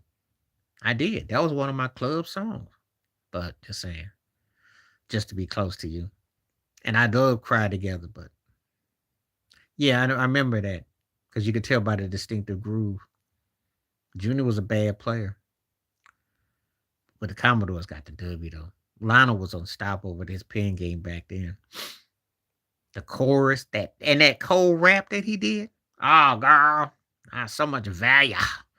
Yeah, so you ever seen the movie Which Way Is Up? Richard Pryor playing Reverend Washington. That's who Lionel Richie remind me of. Oh, girl. If he had done a Mudbone on Just to Be Close to You, I'd have cracked up because he had he had that down home country preacher vibe going. But Lionel couldn't do no wrong. And I do love Cry Together. I love the harmonies of it, but no, I gotta give it to Commodores on that one. I gotta give it to Lionel. Yeah, Junior Walker did a lot of session work. Very distinctive player. Very, very. And I know Mick Jones was trying to sing his heart out on Oh Yeah, on Urgent. I was trying to think about Wanna Know What Love Is, but he's the one of them cats who did that constipated singing, which got Michael Bolton blowed up. Because Foreigner did that, you know. So, but yeah, I have to give it to the Tonys too. And I did like John, like I said, Robbie Wright was cut. Yeah, but Lionel just man, look, I just gotta say Lionel. More bounce in a blowout. And I love Cutie Pie. But Cutie Pie was like and One Way was a funky band. One Way was one of the few who actually incorporated the James Brown thing, made that thing sound good or modern. And I do like One Way, but More Bounce Down is an iconic song. That's just another level. Okay, fair enough. I just think Roger and Zapp came up with the mother lode of a jam. I like Cutie Pie, but yeah, that cold. That's what I was saying. But Roger knew because a lot of people were from Detroit, and they cut that thing at that studio, and a lot of that was influence. So that's a good ear on your part. But Cutie Pie had that 80s synth thing going and the groove too, and it worked. But I'm taking More Bounce Downs though. Sorry, because More Bounce to me is it's tears to this, and I think More Bounce Downs is. And when we have to talk about the greatest funk songs, I don't look at Cutie Pie in that same conversation. It's tight, but I don't put it in the same caliber.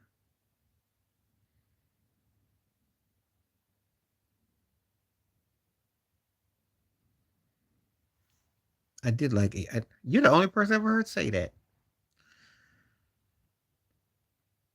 Anita Baker, Good Love, or Donna Ross is Upside Down. Anita, I give Anita the edge on that, and I did like Upside Down, but I'll give her the edge on that. Wow, I like One Way, but I like Lakeside. I had 80s bands. I like Cameo was bad in the 80s. You know, but I did like One Way. I mean, Upside Down was tight because I liked the way it was played in the chorus of it. But Good Love was Sweet Love was. Anita tore it up though.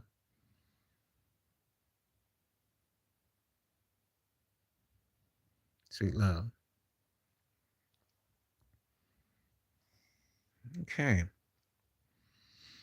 I've been on here longer than I thought I was gonna keep on. I need one more. Hit one more like us so we can get to that 10. Get that double figures in. Montel, and I don't even like Montel. Yeah, Bernard Edwards, one of the baddest bassists ever. Thank you for that 10. Thank you.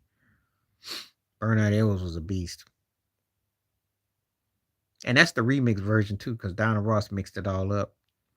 Which I think she did the right thing, actually. Because she didn't want it to sound like the Sheik was just overtaking everything. So Montel gonna get the W for me on those two. Because I didn't really feel my way like that. I know it was a hit, but it didn't move me like this is how we do it. It's still played today. When was the last time you went to the store and heard My Way? And don't mention Tyrese being in the video as a dance extra. Come on now. And I couldn't even really stand Montel Jordan, but come on now. This is how we do it. Is like a song that you still hear. It's like it's basically like Rapper's Delight for that particular era. Come on now. Sometimes you gotta take your bias out. You gotta take your bias out. And that ain't even one of Usher's best songs. Not compared to what he did where you don't have to call and you make me wanna and you remind me, come on now.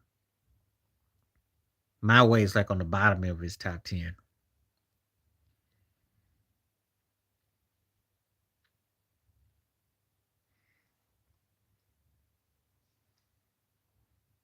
Zoom. You're not beating them. Zoom is a heavy song. And if you listen to the 10-minute version, and I love Love Don't Live Here Anymore, that's a strong song. Against a mere mortal or regular song, it's gonna probably win 8 out of 10. But against Zoom, I like to fly away. I want. Come on now. Zoom is like a hood anthem. It's like you can play Zoom, you can play Joy and Pain. There's certain songs that in the black neighborhood, tofu cookout, regular cookout, whatever cookout, and people are in that moment, them songs are gonna get played.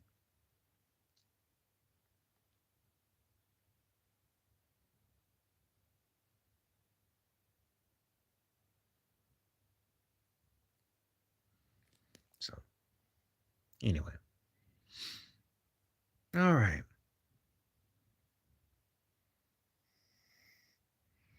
pretty close in the SGA things. 54% saying yeah, so it's pretty good. Always tell people if you want to donate or anything, feel free to. Memberships, feel free to.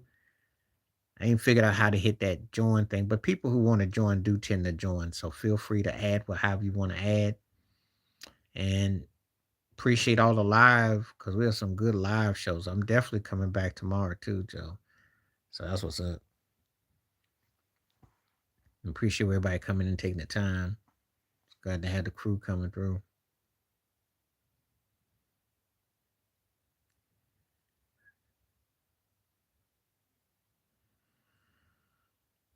I listened to Let's Stay Together more, but Marvin Gaye's got to get the W for Inner City Blues. I think it had a lot going on for it.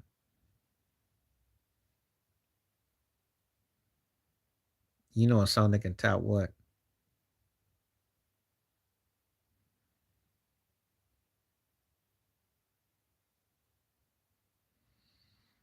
You see, you know a song that can top that, feel free.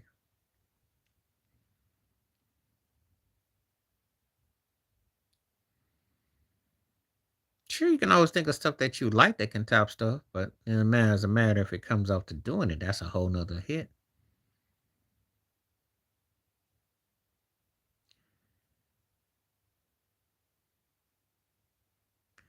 Well, you're gonna fall over the hill because ain't nobody gonna hardly clap for that one. And I like Can't Get Over You, but no, it's not better than Zoom. Nah. Thank you, Kel. Nah. And I love Frankie Beverly and Mays. Live in New Orleans is right there with Gratitude by Earth, Wind, and Fire is my favorite live album ever. And maybe James Brown at the Apollo, but no. I know, I love Mays, but no, no. Zoom is another level. I don't think you realize the power of the pen game the Commodores had and the way that song hit. That thing was hitting. All I can tell you is I'm not though, because I give where credit is. I acknowledge stuff, and the Commodores are one of my favorite bands, just like Maze is. But I can't give that. No, Zoom is that's tough to beat, and that's not it. I like Can't Get Over You, but that to me is not even one of their. It's not like when I hear Joy and Pain or Happy Feeling or um, Golden Time of the Day. You know, oh, I go deep with me some Frankie Beverly and Mays, but they're not beating no Lionel. No, not the combo, not that peak prime. No, never too much. Because I love Lady Cab Driver, but never too much. It just hits more. And I gotta be in a certain mood to appreciate Lady Cab Driver. I like the groove, and I like how he did the instrumentation on it, but he really didn't sing a lot on that song. It was like he was venting, and Luther actually sung that song, and he had some parts where he sung, but never too much gets way more play to this day.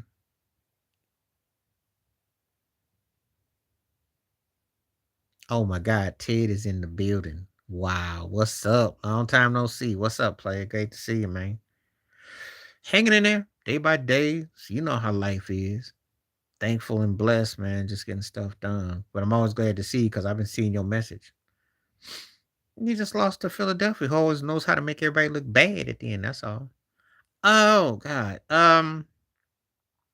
I like both those songs, but I give Keith the edge because Twisted was probably the last Keith Sweat song that I did, and I did like Lady, but that's you picked the right song from that debut. I would have taken it. I think it's Matt LaFleur, if you want my honest opinion. If you were here tonight, if you were here tonight, and I like Jesse. Um, I think it's about Matt LaFleur. No, the Bills just got exposed for not playing defense. They can't stop the run. If you can't stop the run and you're one trick pony on offense, you're gonna lose. You're gonna catch L's. Stop letting Josh Allen be out here like he Russell Westbrook. You want to play hero ball, and you getting stripped and you making bad turnovers. That's where they don't have a coach with an ego. My prayers and thoughts are with you, and thank you for coming on. And I remember, everything with that. Prayers and thoughts are with you. Thank you for coming. And I already told you, you already know, and anybody else I'm cool with. If y'all find me on Facebook and you ever need to talk, but I've been told you that for since we've been on through. So, you know, and it takes a lot of time to heal, and even if you can mourn another 30 more years, ain't nothing wrong with that. So, no, I still think Jordan Love is okay. They lost 3 games. They lost 3 games by 9 points. They lost to Cleveland, Carolina, and Philly. 2 of them were winnable. But I think Matt LaFleur don't know how to finish. I think his butt's on the hot seat.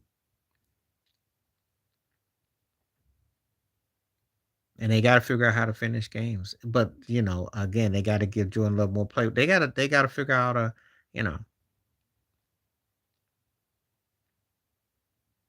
they're having a very strange year, if you want to know, though. A tie and 3 losses by less than 10 points is strange. I don't know what that'll mean come postseason. Because I think that you cats ain't that bad. But you can't have somebody like Caleb Williams who figures out how to win games and you don't. That's a little strange.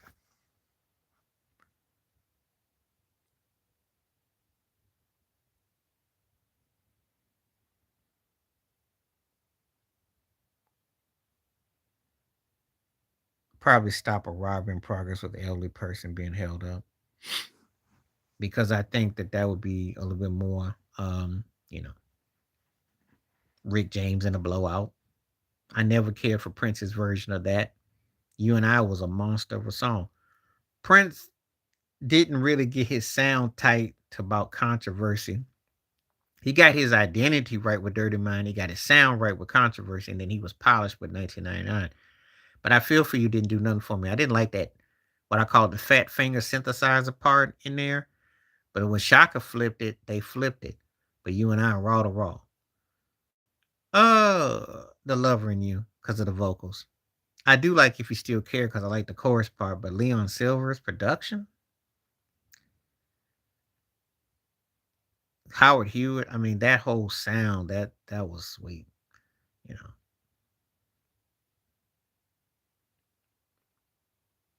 Yeah, Prince had a cut I Feel For You like when he was about 7, 8 years older, maybe. But You and I was a beast of a song. It had that doo doo doo doo doo, and he had a marching thing going.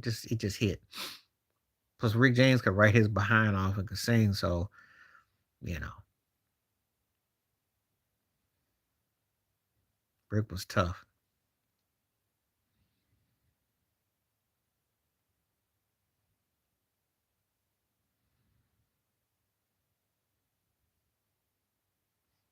Okay, we got 10 more minutes. I'll be on for 10 more minutes because I've been on for 2 hours. So 10 more minutes. Come on back, Ted, wherever you are out there. Come on back if you can. Anybody want to talk? Feel free. 57% saying yes about SGA, so that's pretty good. His album went gold. He used to say he didn't like the record because he said he didn't like it. It showed glimpses of what could come. But Dirty Mind is probably his most honest album. I think that was the album that made or break his career to me. The Prince album has some decent written songs, and he was soulful then. But you kind of know how like Maxwell kind of got kind of stuck in and kind of samey until he did Fortune with R. Kelly. That's what Prince would have been like if he'd have stayed on that path. He needed to put out Dirty Mind, or he might not have made it because they were ready to close to cutting ties with him. And that album changed his career trajectory. So yeah, the Prince album was good and it was middle of the road and safe. And it had some decent stuff, but it wasn't like it was better than the first album, but he didn't prepare to what he was how things are going to evolve. That's what I'm saying. But Dirty Mind was the one that was the one that his most honest record, which to me got him to a level where, you know, working day and night, the blowout. Come on now. That's not even a fair comparison of songs. And he had a nice timbre. That's one thing I'll say about his vocals on those songs. But that wasn't the day and night was a the instrumentation and the percussive break. Come on.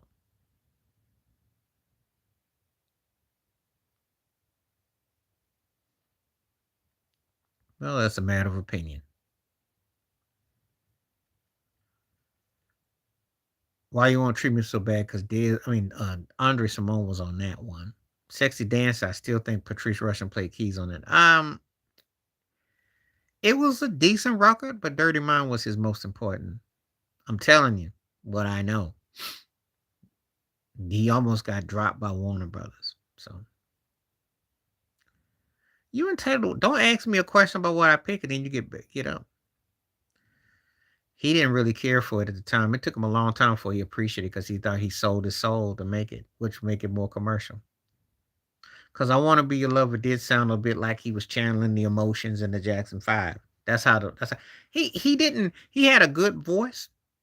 I like his tone on some of the songs, but he hadn't really become Prince. He was just giving glimpses. I'm telling you, his 70s era stuff was average to me. The real him kicked it in the 80s. That's where he went to another gear. Their mind was the one that made or break him.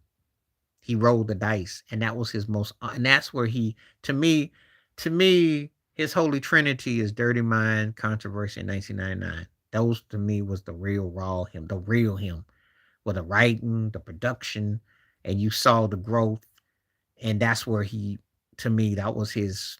And of course, that's what the time era, the Jamie Starr, the whole Rude Boy. That's where he was at his apex to me. After that, he got Vegasy and you got some of that hippie, mixed in. But Kendrick by default, because there really ain't nobody else out there. Not on that level.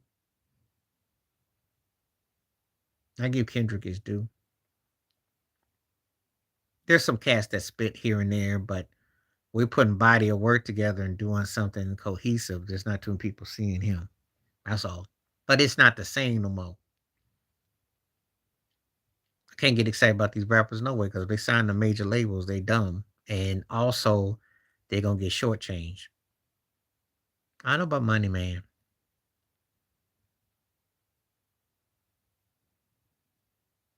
Mm, I probably say "Rockin' After Midnight." I wasn't crazy about "Summer Love." I do think that the Garden of Love album was yeah. I know about money, man. Garden of Love was a mixed album. It had some interesting parts. He did go acoustic. He did try something different. Beastie Boys in a blowout. Third Base was cool for a moment. I like Pete Nice and that. But MC Search could rap. He was cool, but Beastie Boys were more. They tore they behind up. Brass Monkey forever. It's kind of like there's tiers to this. Beastie Boys were first. The third was like a second. Could spit, but Beastie Boys had the edge though.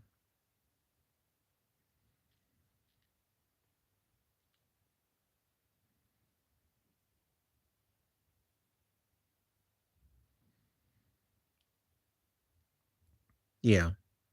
Spacey Love though was from the Spacey Love was from Busting Out El Funk album though. That one from Garden of Love. Spacey Love because he had that thing. I've seen Interstellar. I seen that a long time ago. He had Patti LaBelle on. He has some strong slow cuts. Now, he got some strong slow jams. He doesn't get his due. Yeah, that's why I give Rick James his due. People don't understand the precision that he had and the versatility of stuff. Cat know how to write songs and can produce quality music. I don't eat meat. Wrong question to ask me. You haven't been paying attention to me. Yep. Spacey Love was on the Bustin' Out L7 album. What did he say about him? Because I might have to do a video about that.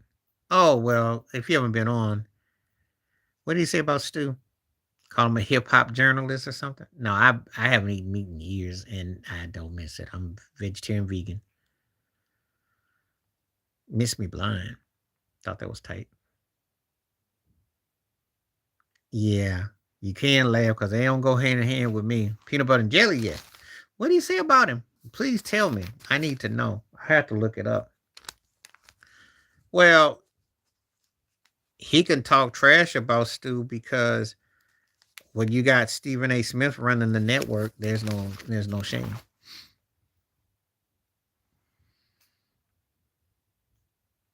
And he acts like that would be such a bad thing. I mean, let me keep it 100. Black sports fans don't get no love.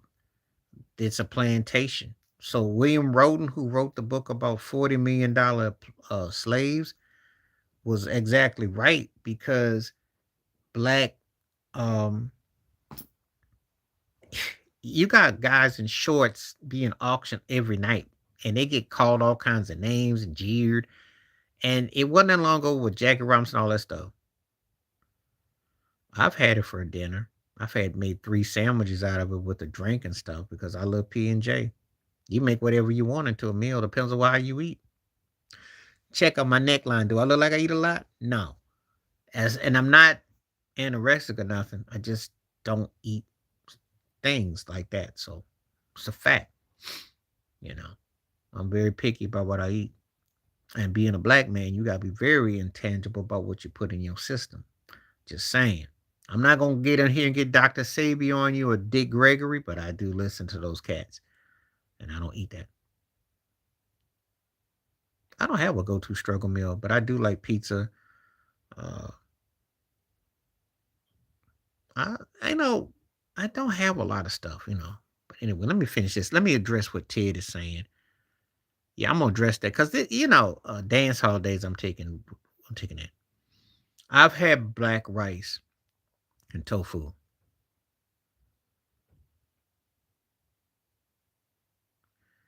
But see, I don't go to nobody's house to watch games. And second of all, we probably be fighting.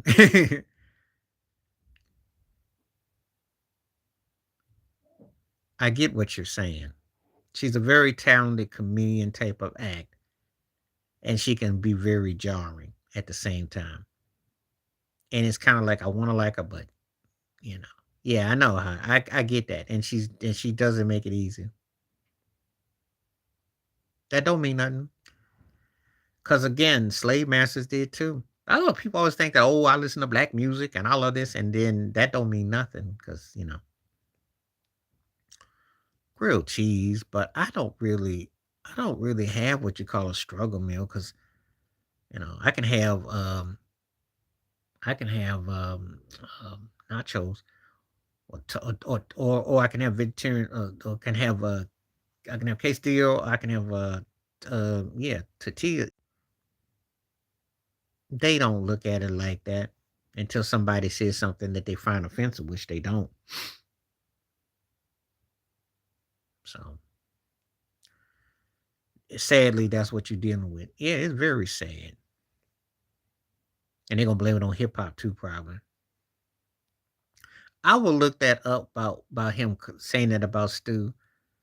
But black fans are never given their time of due. Where are black fans ever acknowledged though? I want to know because basketball games predominantly white, baseball is predominantly white. NFL, you see black fans, but it's I mean, we're who is talking to the black fans? Okay,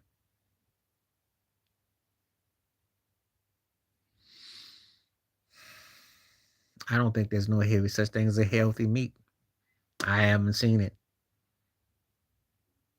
because the thing is protein and iron, but you got to worry about parasites and different things with filet and stuff. I mean, what is a healthy one? You know, that's those are the worst ones, Ted. Those are the Trumpicans. Those are the ones the ones you gotta deal with. I mean, really. And they're not gonna change. They're not gonna change. I don't see anything that what I call a healthy one. They're not gonna change. That's why I don't deal with too many folks as it is. I like that Dr. Hook song a lot, but play Baby Come Back is the cut. Baby Come Back was their closest thing that they did to Ambrosia. But I do like sharing the night together because I'm like, all right, okay, share. I like that. Oh yeah, man. Of course. And I told you anytime you need to reach me, shoot, if you're on Facebook or Instagram, you know where I at. Hit me up. Shoot. Anytime you need to holler, holler. Cause I always like it when you're around. Of course you know that. I see your notes when you be commenting on videos, but I'm like, gotta get this cat back talking. I'm gonna go with two can play that game. Cause I thought that was one of Bobby's later tight cuts. I think it was an underrated cut by him. I like that groove too. I think it worked. I heard in the stupidness when he make that trade. How dumb can you be? I like two can play the game. Yeah, well, I would make the move. Sure, because I'm gonna tell you this about Josh Allen. It's like I used to say about Allen Iverson. You think you're gonna be 25 forever? You think you're gonna be 25? Gotta getting old. And you do know you don't win now. And guess what then happened? New England's in first place. And in case you don't know, you 2 games out of first place. In case you don't know, of course he'd be perfect, but the Bills don't make they you know. Bobby was bad. I'm glad to see that he's still alive, but yeah, he was something else in his peak and his prime. You ain't gotta tell me about Waddle, cause he burnt the Bills Sunday. It's just that Buffalo stays on stupid and don't know what to do, and that's why they come up short. I was a big fan of New Edition, still am, because to me, New Edition. I'm gonna say this about New Edition: they're not the baddest singers I ever heard as a group. They're not the baddest songs of a group, but when you put all the components together, they are a very unique situation, unlike any other group I ever saw. I would trade it right tomorrow when I think of you, because that was actually I like the chords on that song. Dun, dun. I learned that on the keyboard. When I think of you, I thought it was catchier. But I like some kind of lover, but that's not my favorite Jody song on that record. Still a Thrill was my jam. You know why? That song go hard. Andre Simone went hard on that one, yo. Poison, because she couldn't escape it. And I did like We Got Our Own Thing. I thought that was a tight combo with him and Teddy Riley, but Poison was the cut though. Poison was like one of the most addictive songs. Okay, I got a few minutes before I roll because I've been on here for 2 hours. I gotta go get some food in a little bit.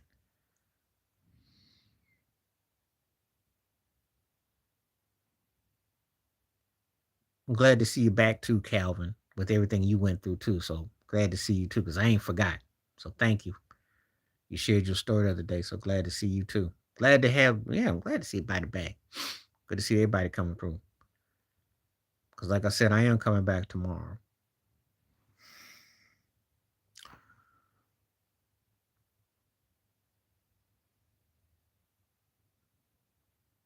Okay. Keep on with some more. What you got, Keith? Get up on it. Get it up. Get it on up. Cause I like them with cut close. Yeah. I remember Case and Joe though. See the pictures was cool.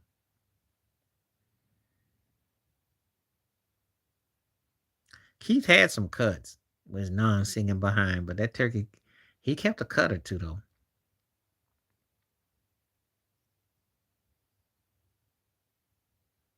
I'm going with Rage.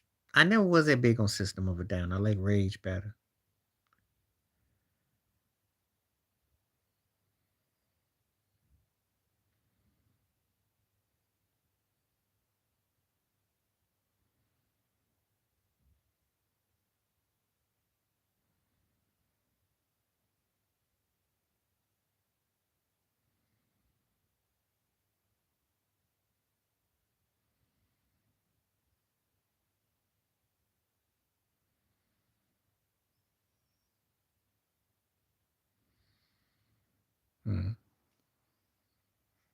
Sure. 57% what we got right here. Who can make great music today in this climate? Michael Jackson. Now, let me explain. And let me break them down why I would say Michael. Because his voice translated time. He already showed that. He showed that no matter what was going on, he found a way. I saw everybody of those cats fall off except for Michael. Michael did it on his own devotion, but he could still hit. And think about it. Remember the time came out like 20 plus years after I Want You Back. Think about that for a moment. Marvin Gaye had faded after the late 70s. James Brown had faded when disco took over in the 70s. And Rick James, Self Destruction, 90s. Michael, James Brown, you meant, I said, I meant who could. I already said Michael could. James Brown for the beats. Oh, that's a good one, right? That's a heavyweight. He did because after the 70s, his early 80s stuff, no one was checking for him. After they Hear My Dear, he did what his last big hit was Got to Give It Up. He wasn't happening. He wasn't happening. This when he went to move to when he moved to Belgium. He faded. That's a good one, but Soul Trainer Cummings gonna get the slight nod. But I listened to She's Just a Groupie a little bit more, but good combo out those two. Those were bangers back then. Those were bangers. He did fade. Well, the thing is that when after the Hear My Dear rocker, and then he had in our light, he had a couple rockers he did the remix. He was trying to get that Rick James thing in his music. Wasn't until Midnight Love Rocket came out that he came back when Sexual Healing blew up because he had faded. He had faded. He wasn't the happening dude no more at that time. Rick James was bigger on Motown. Stevie was starting to fade. Smokey had faded, you know. So and Lionel was getting to go solo. So I'm just talking about the Motown thing. If you're talking about 65, 66 to about 76 or so, yeah, he was on top because he had the duets and he had the solo records. But after that, I Want You album and Hear My Dear, that's when everything kind of fell off for him. I know he was broke and all that, but musically, and yeah. And I'm a big fan of the guy. I got books in him and all that. So I follow Marvin Gaye's career, box sets, all that. But he had hit his apex,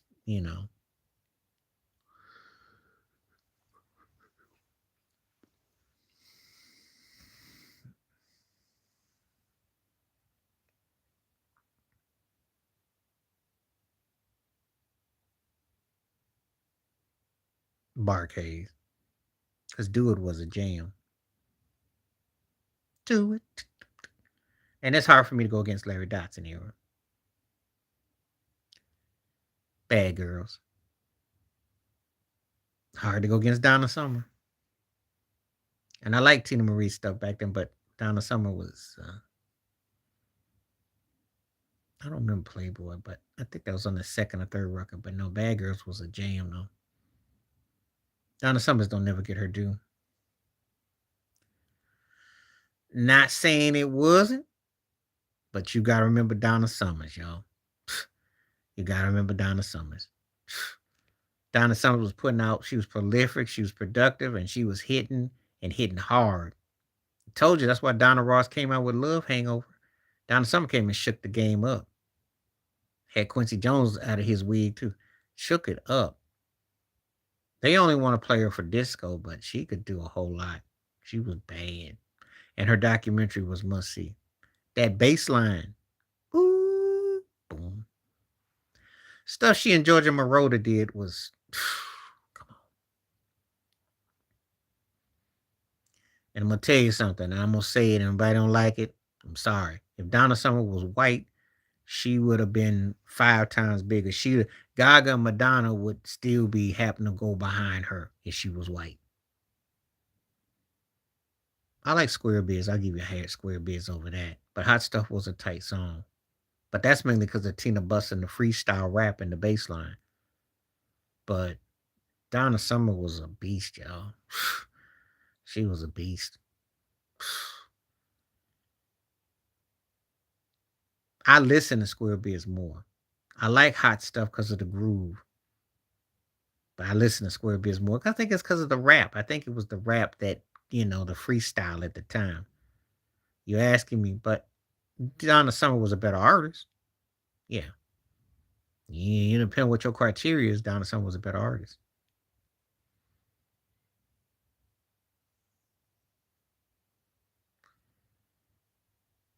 So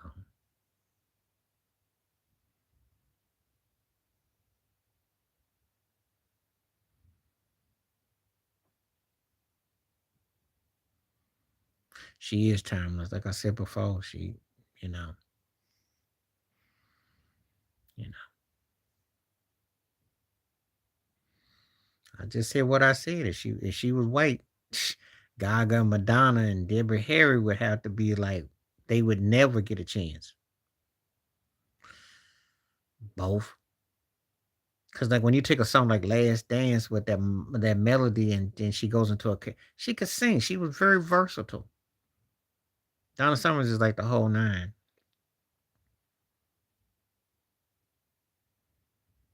You know. Now I'll say this: Aretha got a better catalog. Whitney had incredible versatility. Shaka changed the game as far as R&B females leading funk bands. Gladys Knight had incredible soul, but Donna Summers belongs in my circle of five, though. That's where I am. I'm going with Drew Hill, and I hate to say it because I can't stand Drew Hill like that, but they really wasn't that big on Tease Me. But I like Tell Me What You Want. I like that. There was something about that little pickup I like. Make no difference. I'm taking Drew Hill. That's not even one of my favorite guy songs, so that's all.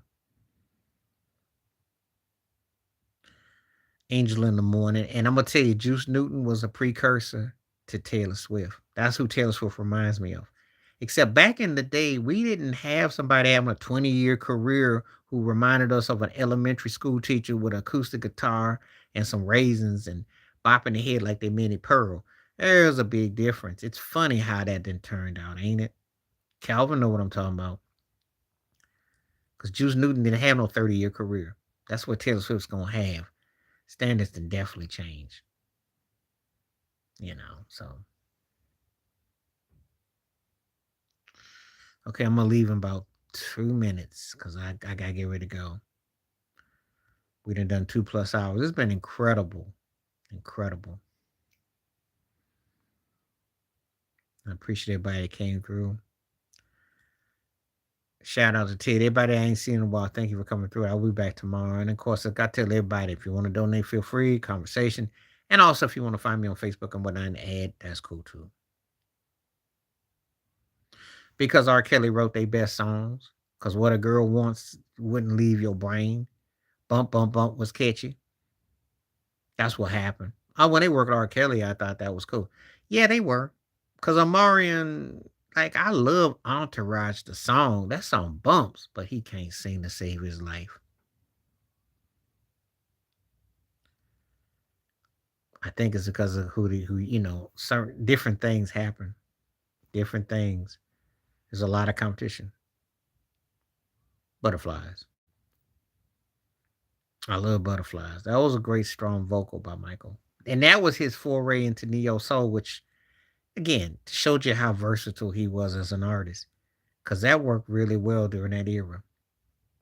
All you have to do is call my name when that gets through. Come on. I'm going with Anita on that one. I did like Talk to Me. I got to give it. And it's close between them two because they were the two most distinctive female vocalists for me. But anyway.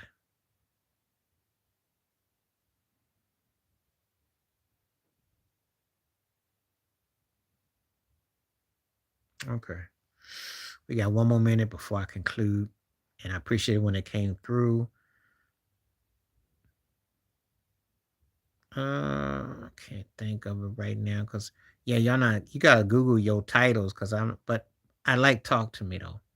Unless it was Your Love Is King or Smooth Operator or Maureen or Is It a Crime, I'm taking Anita. But if you mention one of Sade's 4 or 5 essential songs, then I'm taking Sade. So Sweet as Taboo too. So yeah, so if it ain't one of them, I gotta give it to Anita. But if it's one of the 5 main Sade songs, Sade gonna get the dude. Smooth Operator. I like Angel's vocal better, but Smooth Operator's a better song though. So anyway, we'll get ready to go though. We'll be back tomorrow. Appreciate everyone that came through. Thank you for the clicks and likes and polls and all the conversations. It's been enjoyable. Welcome back to some folks I hadn't seen in a while. Okay, before I go, I will give it to Fine Young Cannibals because the drums, which were inspired by cameos, were that whole thing. But I like them for that though. All right. On that note, I'm out. Peace.